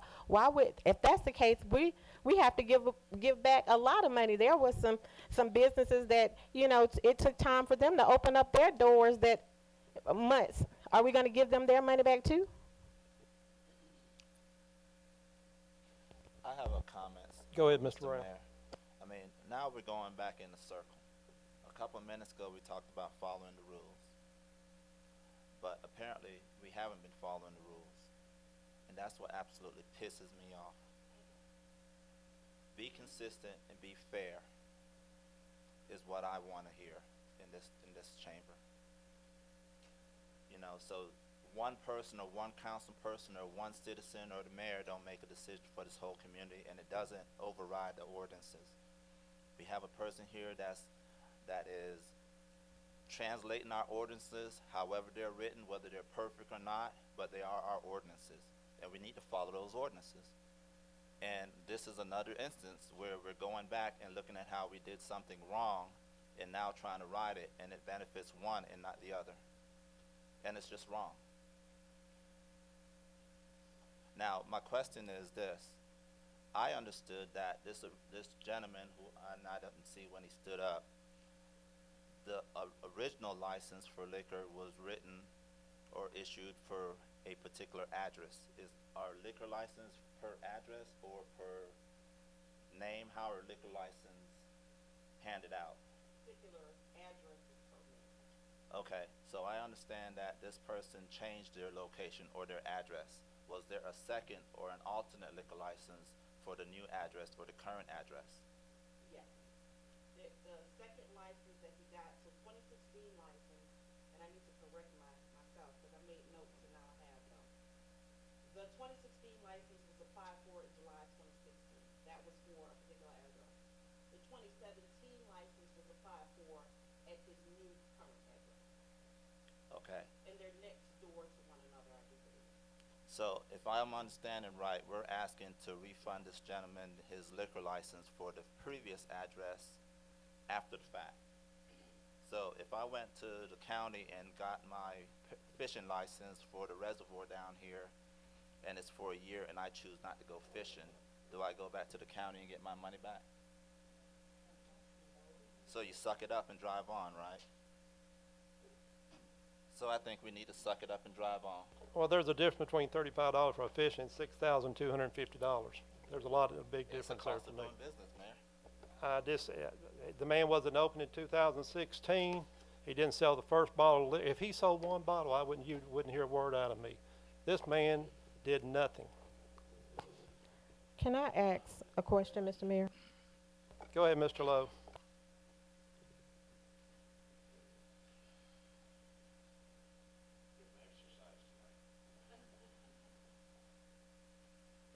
Arlie Lowe, and I haven't moved, same place. I would, and I don't want to get involved in this argument because there's too much area there. As a person who once held a liquor license in this city, I'm very familiar with the process of getting one, and I would suggest that in all fairness, y'all sort of look at how you do this. Because if you apply in December for your license, which is what you have to do if you want to open in the following year, chances are by the time you go through the state, you can't get a state liquor license until you have a city liquor license.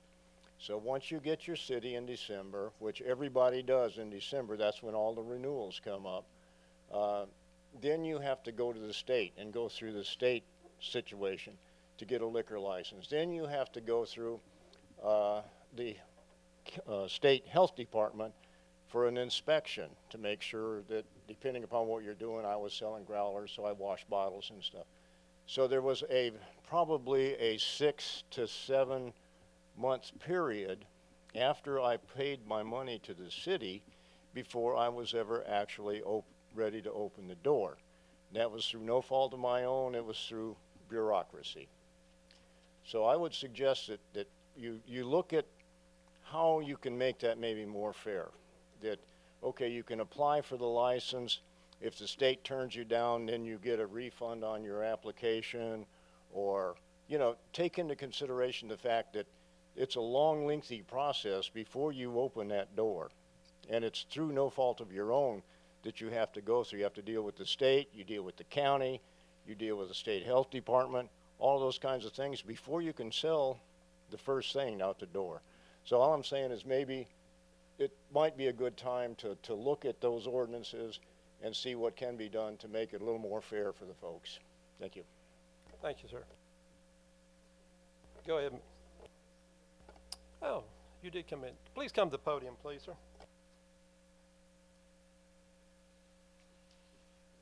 Give us your name and your address of your business. Okay, my name is Sarjeet, and I'm from Cheers Liquor Store.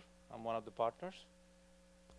Okay, and my understanding, in 2016, in July, you come up here and paid for the year 2016 and 2017? That's right.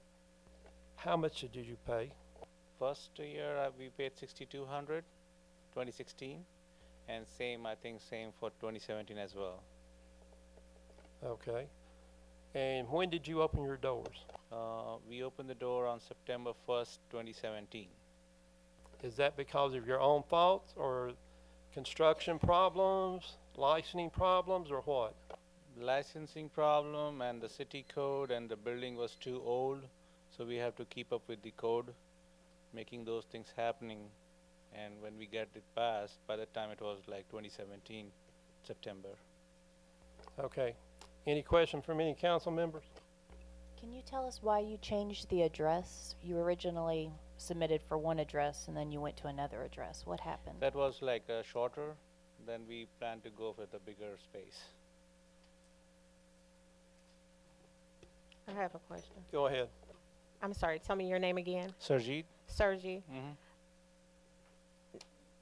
We're talking about the refunding of your business and alcohol fees.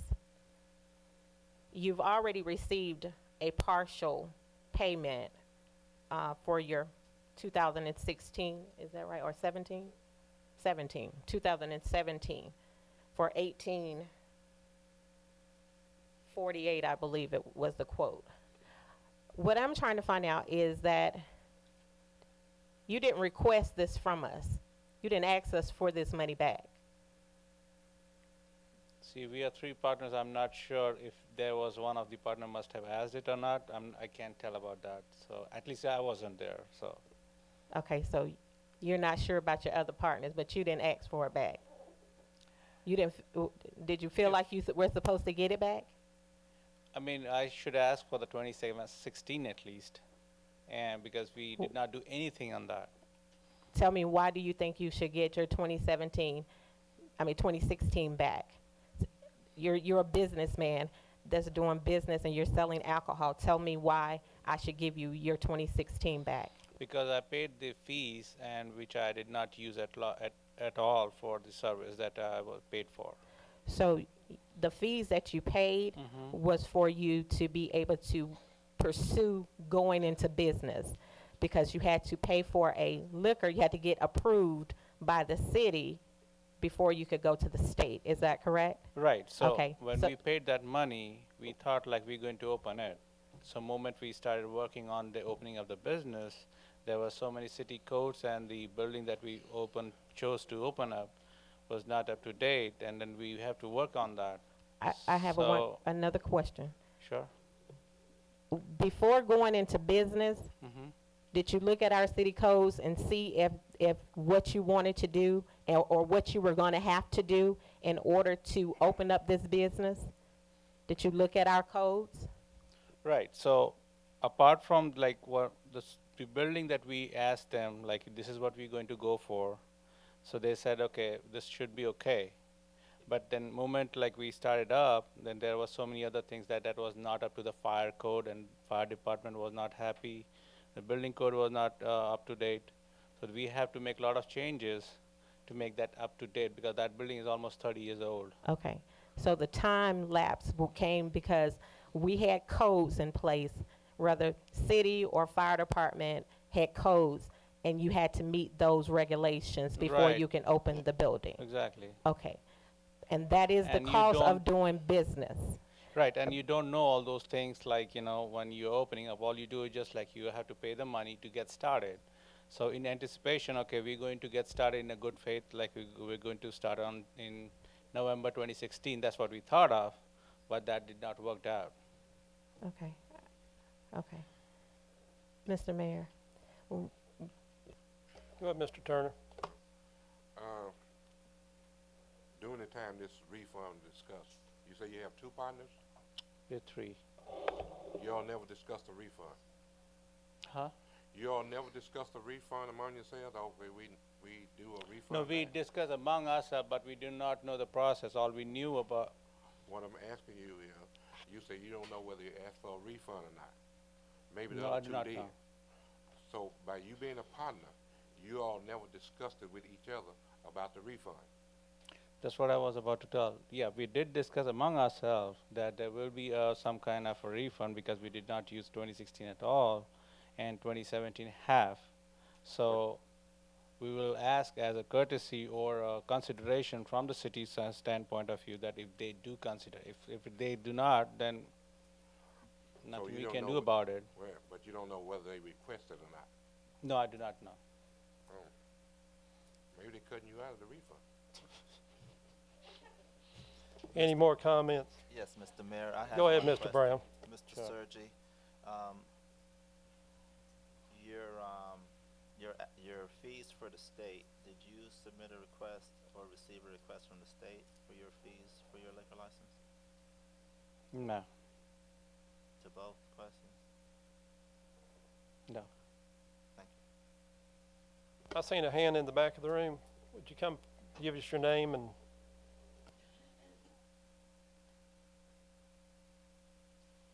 Tracy North, 1 Cherry Street, Rutabagas Market and Cafe. I just want to address, this is not about the money. When Michelle and I opened Rutabagas, we depended on the city, which would have been Wanda and J.D. Matthews, to walk us through this whole process. I make jellies and jams. I know nothing about city ordinances. So in his defense, there's a lot of things that go into starting your own business. So I just wanted to say that on his behalf. Dawn?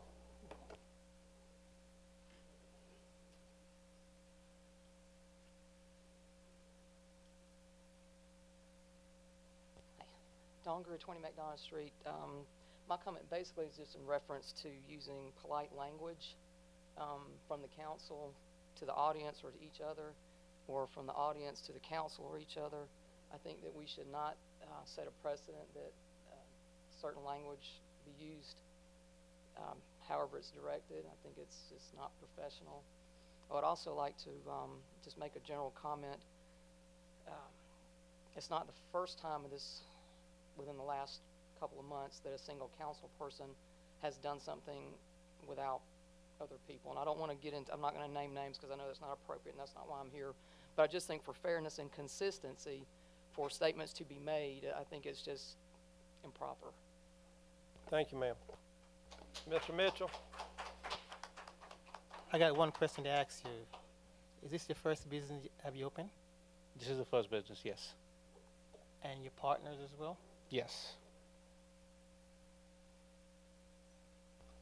Okay, the mayor's going to call on a voting at this time. Yeah, go ahead, Charlie.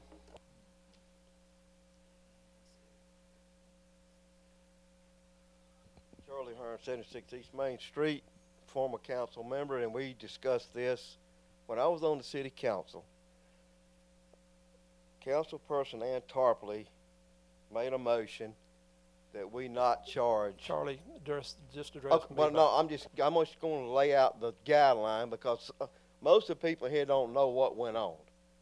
Okay, when we voted to give Glenn our jailhouse because September, to that, we all agreed that night, that was way back then, that we should give this man a refund of his money that he paid if we were going to give the other person a refund or not charge them the full amount. And you can say, well, he wasn't selling alcohol. Well, we're going to split hairs. If he was selling mugs and put the beer in it free, you still selling alcohol. He was been doing that for years prior to September. September, he can legally sell it to you in a can. Prior to that, he was selling mugs, filling the mugs up, so he's still selling beer. So a motion was made, and it passed, and then we said at that meeting, and y'all all know it, the ones that was on the council and the ones that were here know that there was supposed to be a refund given to that man. We all agreed to it that night. And we were all under the impression it would be a full refund given for 16 and the part of 17 that he did not open until he opened those doors. And why that money was not given back to him at that time is what I would like to know right now. I addressed that to my city attorney. I've asked this question, and she has addressed me that to get his business license through the city, to get his state license, he had to have a city license first. Is that correct? Not business, the alcohol license. Alcohol license. You have to have a city alcohol license before you can get a state alcohol license. That's correct. Okay. I got one question. Go ahead, Ann. So, Business license, he could have come and got his business license from us, did all of the work, got the building up to code and all of that prior to getting his liquor license. They are not tied together. So They you are don't not. have to get them at the same. There's separate fees. So he could have came and got his business license, did the work on the building, got with Miss Wanda, went through the process, and got ready to open prior to him coming to get his liquor license. Yes. So when we started up, we were told, or we were knowing that like you got to first process to start up with is like get your liquor license. Then you go to state, ask for the state license. Then once you're done with your building and approval is done, then only you'll get the business license. Otherwise, you will not be allowed to open up the door.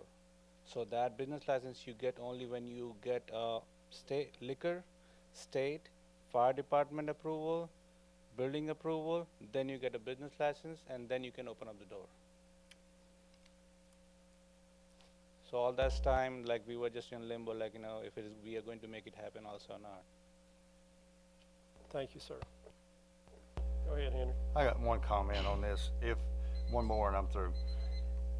I don't know what kind of business person that would go out and spend hundreds of thousands of dollars and not know that he could get a license to be able to do the business that he's asking to do.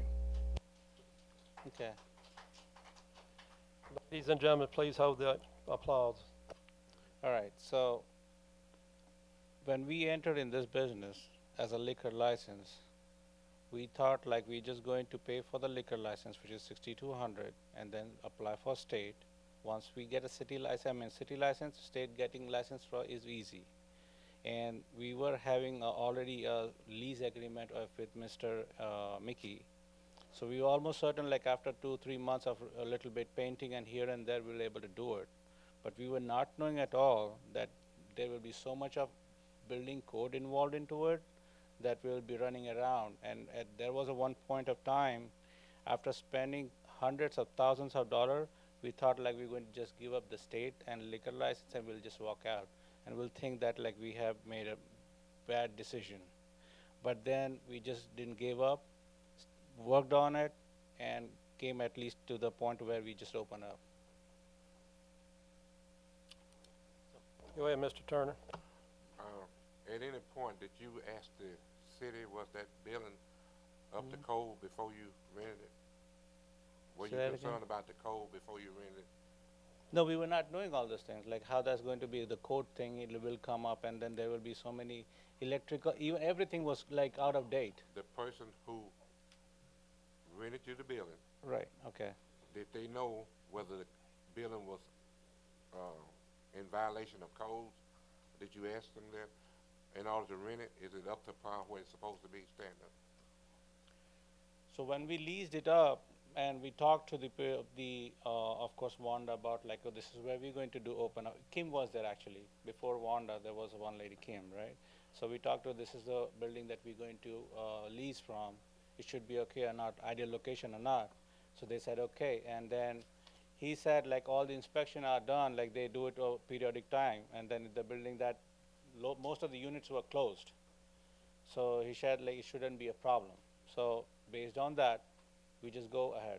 Well, then they found the problems after you rented it. Right, but the liquor license is more specific than any other licenses.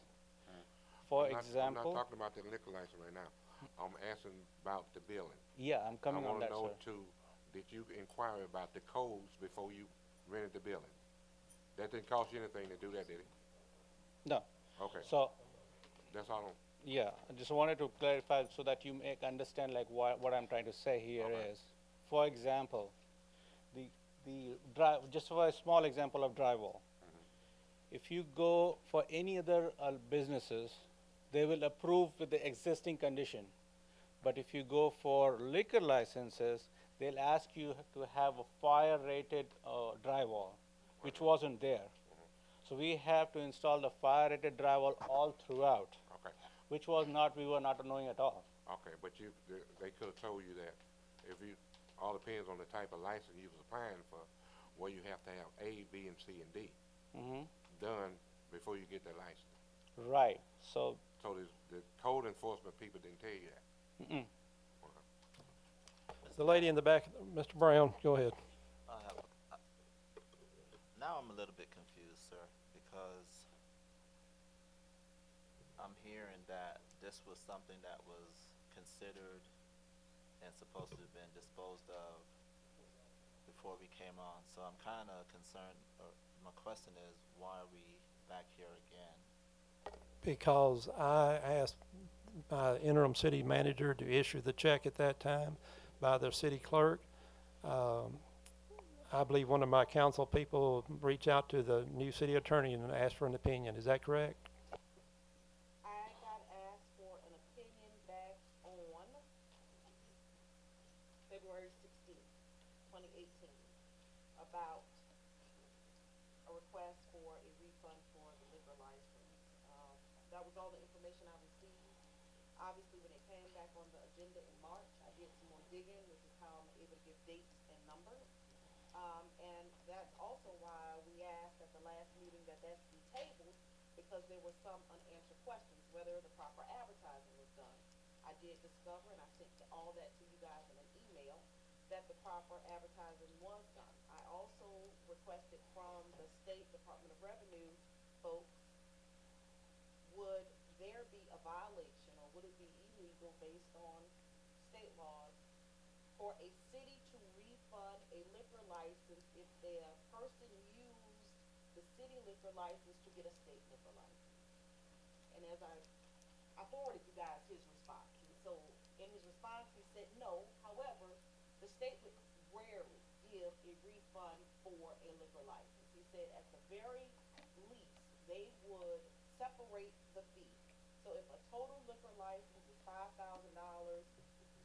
and 1,000 of it is administrative costs for doing the background checks, for doing the inspections, and 4,000 was for the actual license, they have done, or vice versa, whatever, however you want to split it up, they would maybe consider a refund of the actual license and not the administrative cost, because it obviously took someone's time and taxpayer dollars for that salary to do the work. We, however, do not have a breakdown of admin fees versus license fees for the total $62.50. And the $62.50 has nothing to do with the state. The $62.50 paid to the city has nothing to do with the state. That's correct. Thank you, ma'am. Yes, ma'am. Come on up.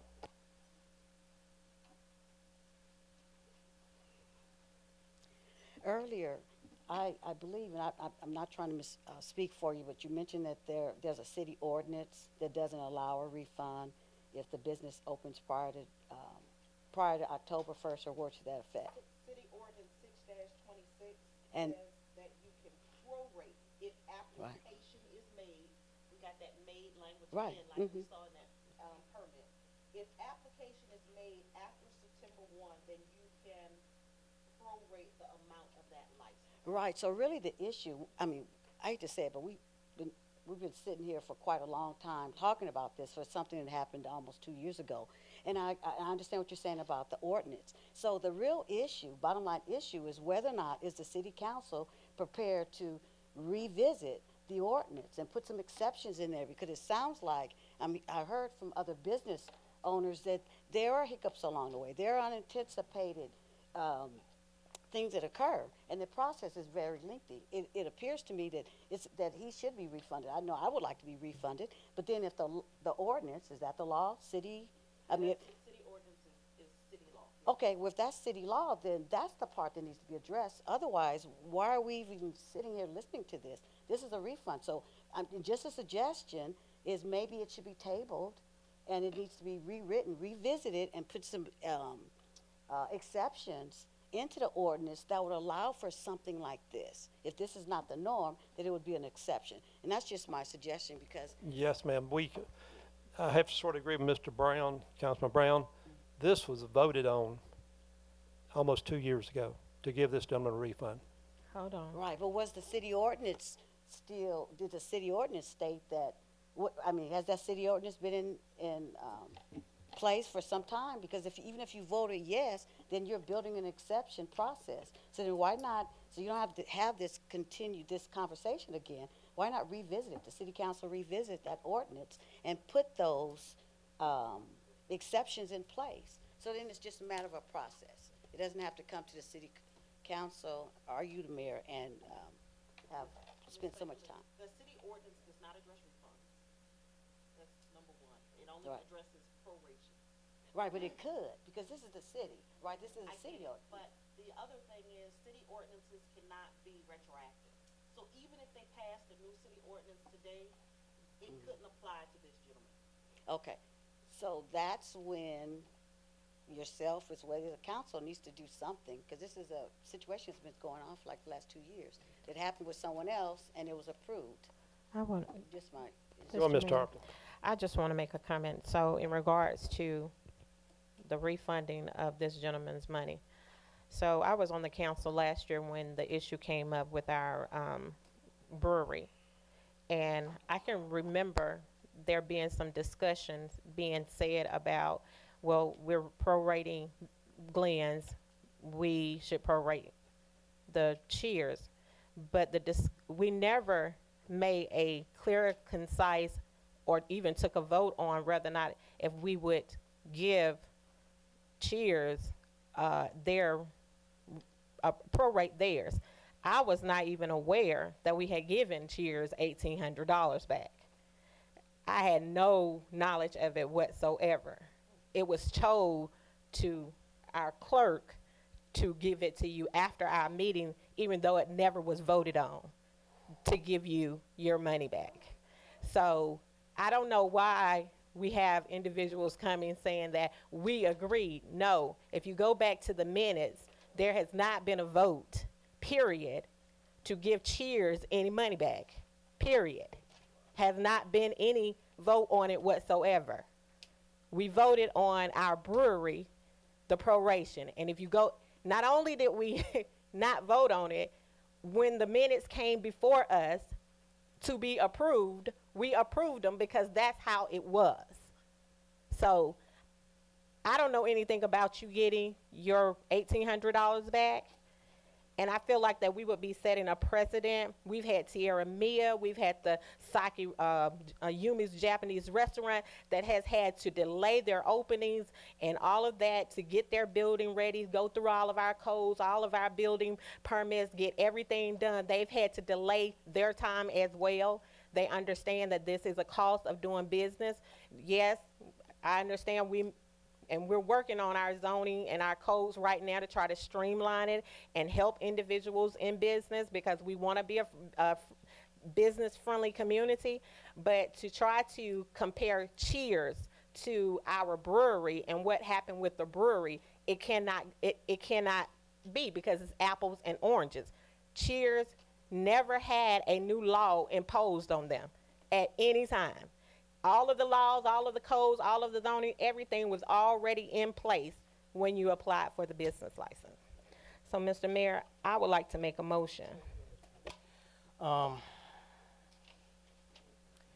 Is there any way we can table this? I want to find out who authorized $1,800 and bring to the city of Hampton. That's a strict violation. I am real upset about this because no one authorized any money refund without the council approve of it.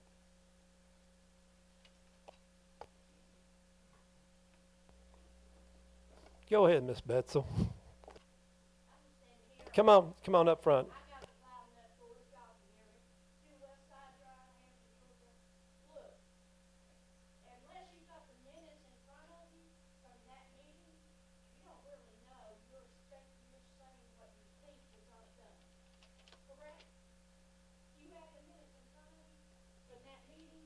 I have my minutes. So we never voted on to give him a refund. Right here. Yes, I have them on mine.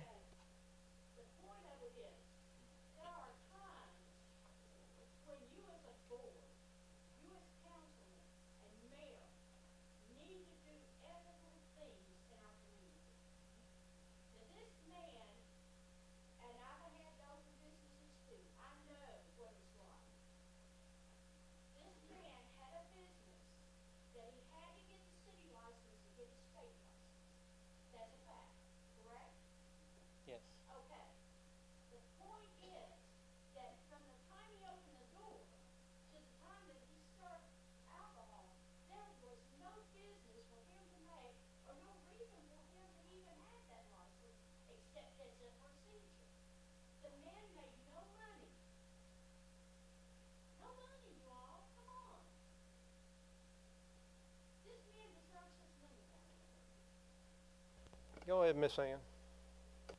Did you want to make a motion? Yes, I would like to make a motion that we deny the refund of the liquor license for Cheers.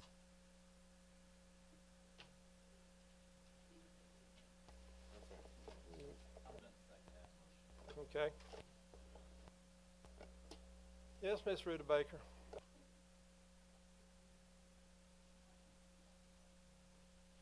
Ms. Tarpley, in all respect to you, and I think it was Mr. Brown that was saying something about, businesses. When we went to the city to open our business, like I said, we had no clue what we were doing. I don't have the ordinance you've got on these pieces of paper. I don't even understand. I have to wait till y'all discuss it to even know what you're talking about. But there was a lot of things within our building, same situation that this gentleman had. Ours, a lot smaller space, but what had happened is there's a lot of things. The hot water heater can't be next to the sink. It's got to be 34 inches. There's so many things that go into that whole process of getting your business going. So I just want you guys to take that in consideration, because I do get what he's saying. There is a lot. Michelle and I never imagined that we would spend the amount of money that we did getting our business open. It's a labor of love. You just do it and you keep going. Like he said, he almost backed out of it. We thought about that too, but you just keep going. And it's such a labor of love. I just want you guys to understand. And I get the ordinances, I get the rules. I understand all that. It's just, it goes a little further than that. Thank you, ma'am. I want to tell you, I'm definitely considering that.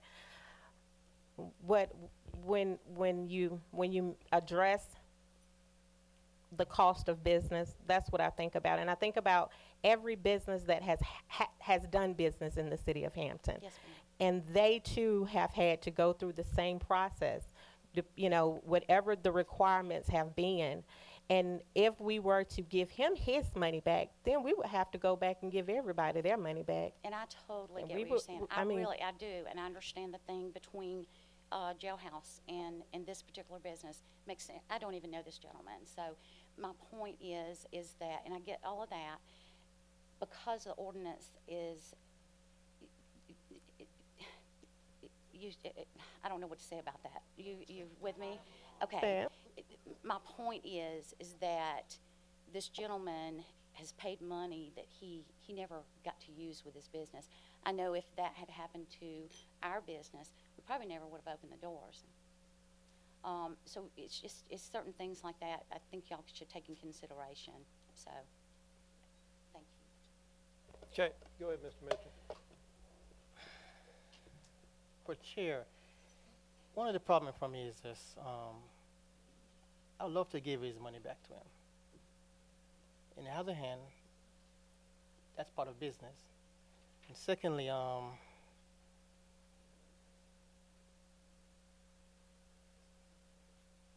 don't feel like you should get all the money back, because you got to pay administration fee that been worked on.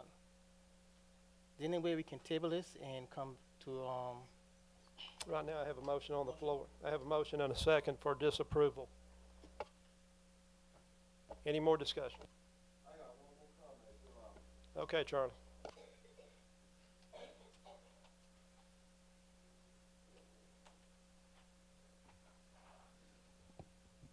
I also have no idea who this man is. I never met him. Never been in his store, don't drink.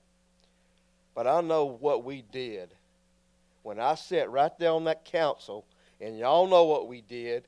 And I want to ask a simple question. Why did we prorate Glenn Golden's business license and alcohol license for that year? Why did you make that motion, Ann? She can't respond. Charlie, Okay, you know. well, okay.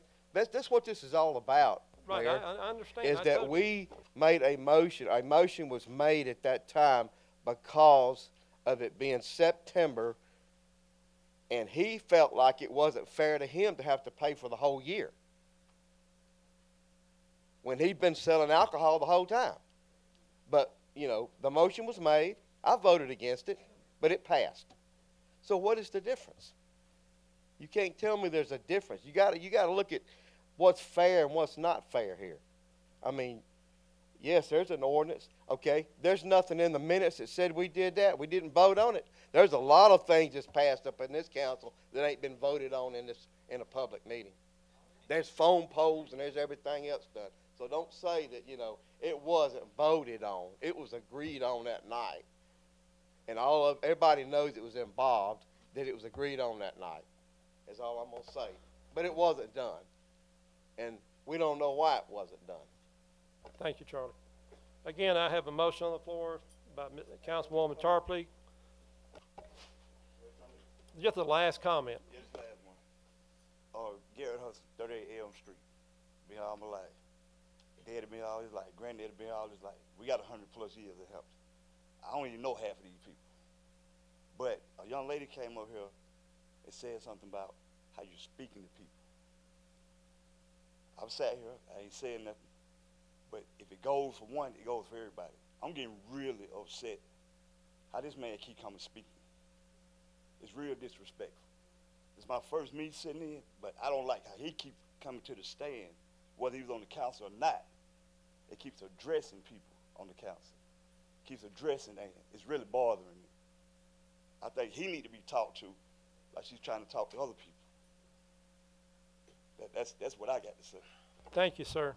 Again, I have a motion and a second for disapproval. All in favor?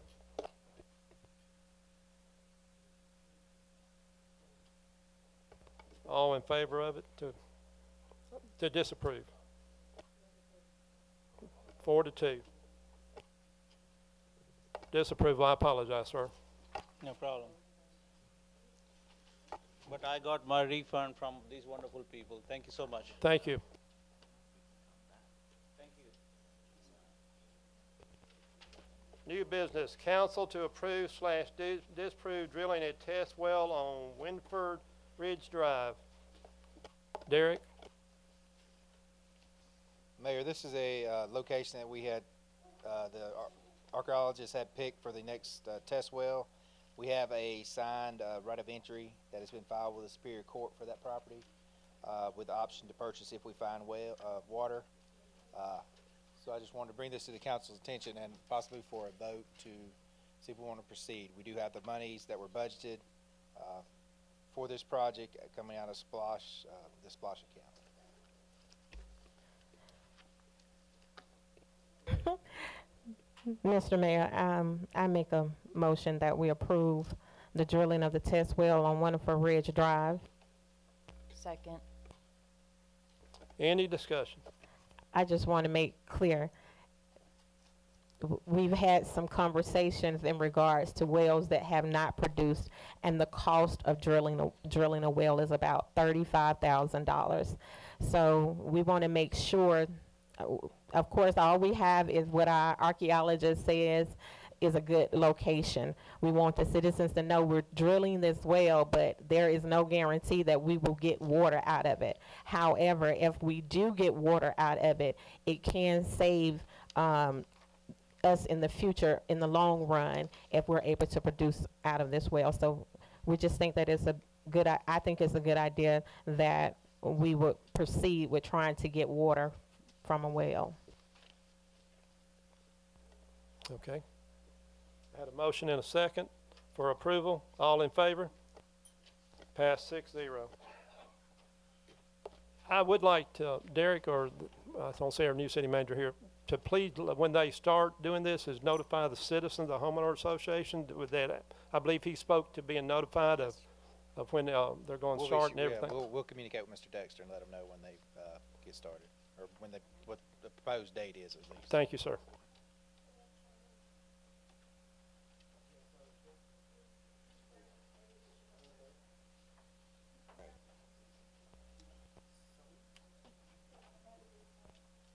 Not right now, sir. I'm in, right in the middle of we've already voted on it. Come on up.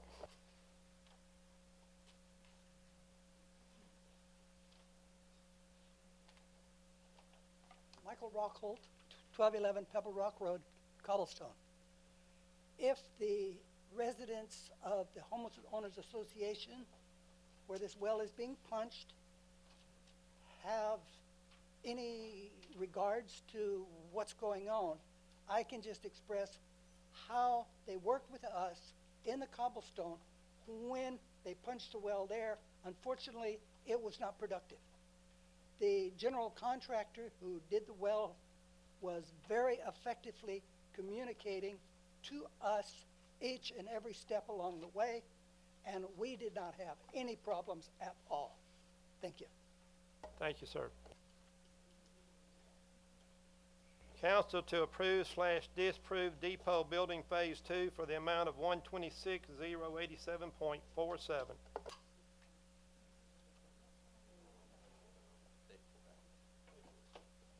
I make a motion that we approve. I second. Any discussion? All in favor? Pass 6-0. Council to approve/disapprove request from Auditor Fulton, Kozak, and LLC, and an additional payment of $7,500 to offset unanticipated expense incurred during the 2017 audit process. Derek, you want to address this?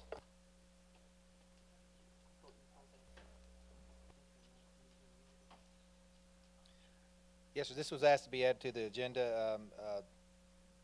I'm not sure which one of the members from the firm came and was requesting.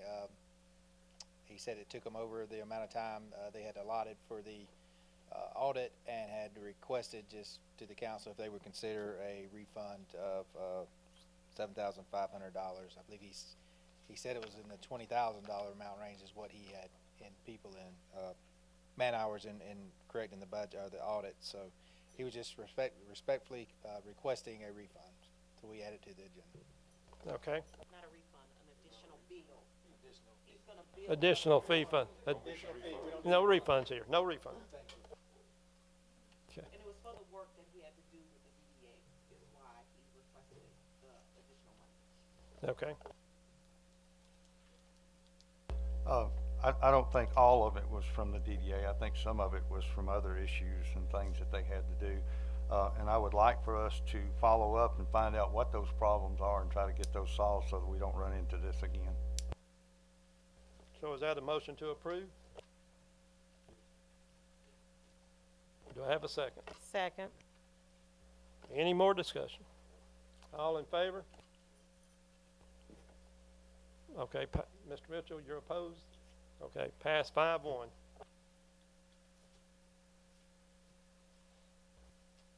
Okay, here we go. Council to approve/disapprove the first reading of ordinance number 446, an ordinance to allow conditional use of property located at 7 Hampton-Locust Grove Road in land lot 144 of the 3rd District. The property consists of 0.94 plus or minus acres, and the request is for residential use in a commercial zoning district.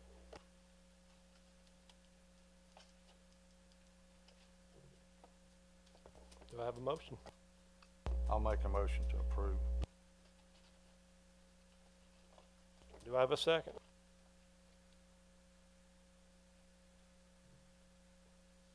Die for a lack of motion. Second.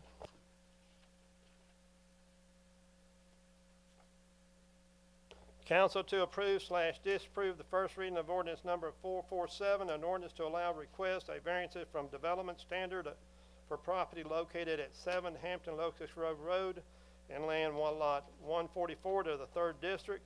The property consists of 0.94 plus or minus acres, and the request is to eliminate setback and buffer requirement on the east side of the property. I'd like to make a motion to approve, but I think we need to put a amount behind the building as far as instead of total no setback to 10 feet, 15 feet, or whatever he agreed to. Was that 15 feet you agreed to? Yes. Go ahead, Mr. Turner. First of all, are you making a second on this? I need a second. No. I'm asking a question. We have to get a second to ask that question. Do I have a second?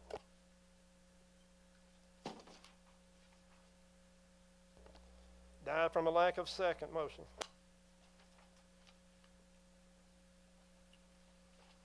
County Council to approve/disapprove the first reading of ordinance number 448, an ordinance to allow rezoning from R2 urban residential to C2 general commercial for property located at Sampton-Locust Grove Road in land lot 144 to the 3rd District. This property consists of .94 plus or minus acres, and the request is for retail office space. I make a motion to approve. Do I have a second?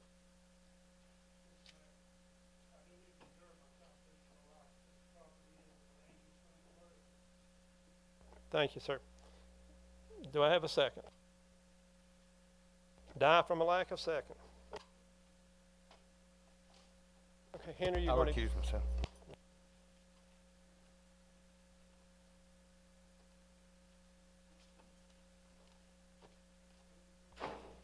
Council to approve/disapprove the first reading of ordinance number 449, an ordinance to allow rezoning from M1 light manufacturing to C2 general commercial for the property located at 140 Oak Street and land lot 252 of the 6th District. The property consists of .65 plus minus acres, and the request is for a restaurant. Council, I make a motion to approve. Second. Any discussion? All in favor? Okay, go ahead and ask a question. Okay, go ahead. All these ordinances that being zoning stuff to be changed and approved. Since we have a new city manager coming on board, I would like for him to look at all these things to make sure we in line with what we need to be doing, because some of these things that we're not aware of and don't know. We got That's why we pay the county to do all this work for us. And where I still would be comfortable with the city manager being involved. Okay. I have a motion by Mr. Mitchell and second by Stephanie Bodie. All in favor? All opposed?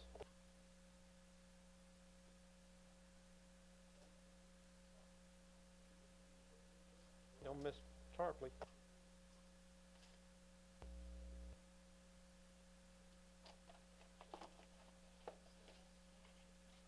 Go ahead. My understanding, which maybe someone else here knows more, but M1 is supposed to only be on properties that are over an acre anyway. Is that correct? What properties are supposed to be M1? My understanding is this property at one time was chopped down, but it stayed at M1 even when it went smaller. Okay, so the zoning district will not change even if it is subdivided or property is deeded away. So that's not even an issue. So the question is, what is the minimum lot size? And so looking in the city zoning code for M1 light industrial, the development standards, the minimum lot area is 30,000 square feet as opposed to an acre, which is 2356. So at nearly an acre, this property does comply with development standards for M1. So then you go by.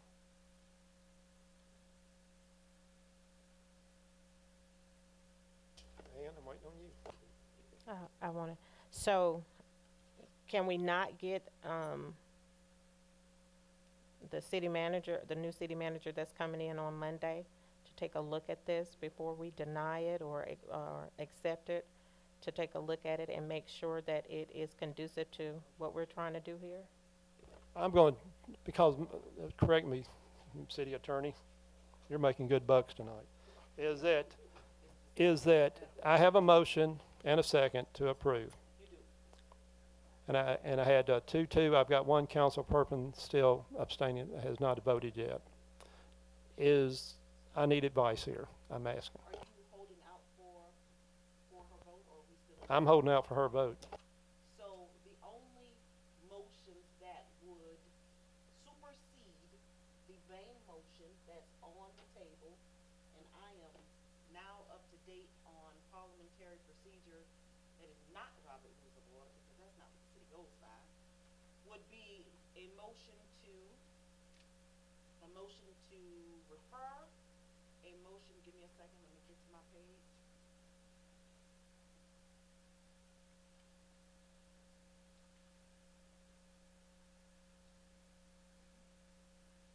A substitute motion, a motion to postpone indefinitely, or a motion to postpone to a certain day.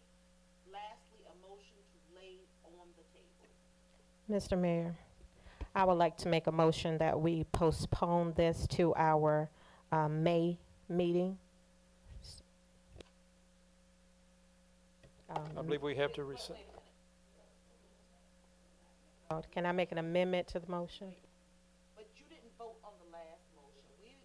So the discussion kind of started back up in the midst of voting, which probably shouldn't have happened. We shouldn't have allowed any discussion once you called for the question, and there was voting happening.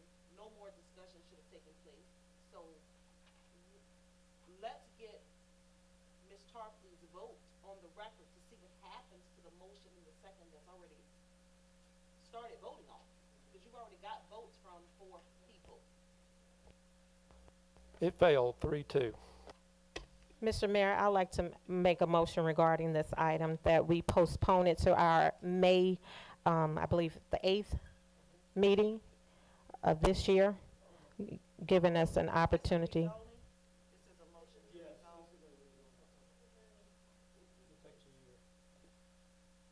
Yeah, that's gonna mess that. You can't do that. Well, you could, but it's not gonna have any validity because of the time period. He would have appeal rights.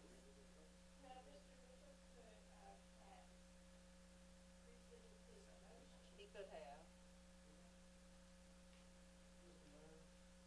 If I understand correctly, this was a motion to approve, and the council declined to approve, and what would there be a subsequent vote on? Perhaps with commission, perhaps with table? I heard the motion was to It was approve. That's right, and it failed for approval. So it wasn't a motion to disapprove. You have a good point. You have to go to your trustee ordinances here.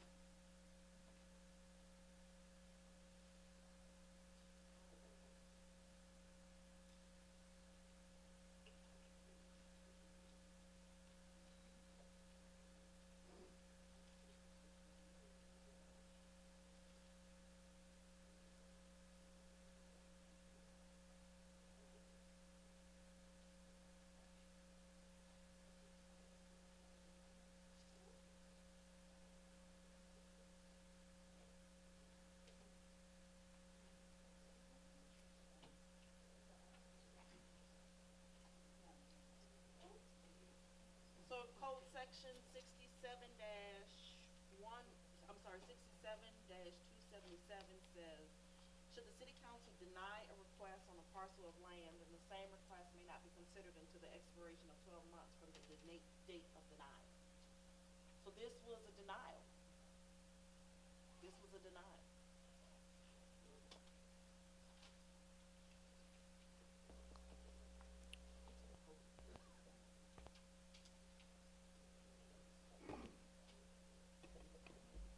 Can we, Miss City Attorney, my council person has a question. Yes. I was just gonna say, we can move to suspend the rules. We heard that earlier today. Because of, I think, the unintended consequence of what this motion just, resulted in. If that's the will of the board, right? I can just give you, legal opinion and not, I can't speak for what you guys want to do, but if you want to suspend the rules and allow Mr. Mitchell, who made the motion, to withdraw his motion and reinsert with, and have Councilmember Bodie withdraw her second and reinsert with a different motion, whatever that shall be, you guys can do. okay, so I need to make a motion that we suspend the rules. Yes, to suspend the rules first. To suspend the rules regarding this agenda item ordinance number 449. All in favor? Pass 5-0. Now then, the question is whether Mr. Mistry would like to make a motion, would like to rescind his motion to approve. City Council, and I'd like to rescind my vote regarding Annie Bird, my motion regarding Annie Bird requesting M1 to C2. Would you rescind your second, Ms. Bodie? I would like to rescind my second. All right, so nothing has happened at this point. We are back at square one. I ask a question. Y'all, this is crazy. I think it was crazy how it turned out, but this is crazy that you're gonna go against what you've already voted on and say, we're gonna suspend the rules. Just throw the whole freaking code book out. I have to go with what my city attorney, Charlie. Well, I know. that's crazy. Okay, and my new city manager. I believe I'm getting the feedback from the council that they want the new city manager to look at this. Is that correct? Do you want to? Oh, that's what I was just gonna make a motion to postpone to our May meeting this particular item, ordinance number 449. All in favor? We'll ask for discussion first. Any discussion? Mr. Mayor, I've got to ask that everyone just reconsider this. My understanding is this property is supposed to close soon. And could you explain a little more, just so everybody's clear, what can go in an M1 building and what can go into a C2? Because I do not understand why we would not want to make this adjustment. So the M1 is light industrial. It will allow no retail. It will allow no restaurant. That's the purpose of having the commercial zoning districts. And the applicant has asked for C2, which is a general commercial zoning, which would allow for the restaurants and for the retail use. It wouldn't allow for any permitted uses within C3. But certainly there could be no retail or no restaurant within the existing zoning of M1.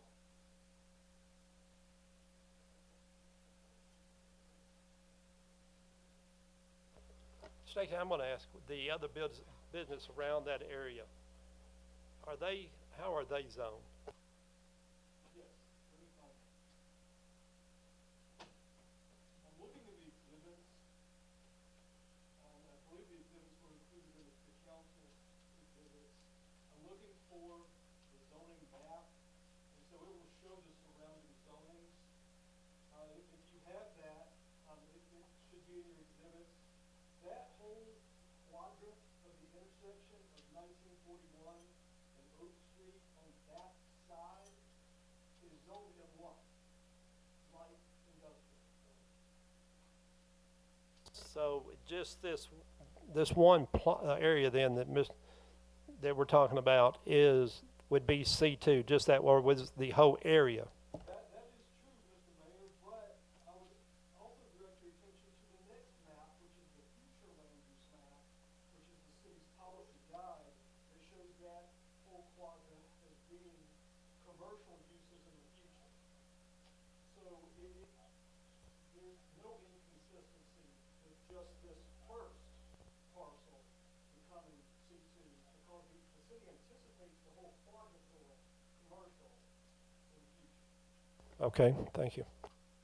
Mr. Mayor, and just for the benefit of council, had we not just done that crazy rescinding, then it would have resulted in Mr. Byrd or any potential buyer not being able to come to this council for an entire year to get a potential rezoning for that property to be developed.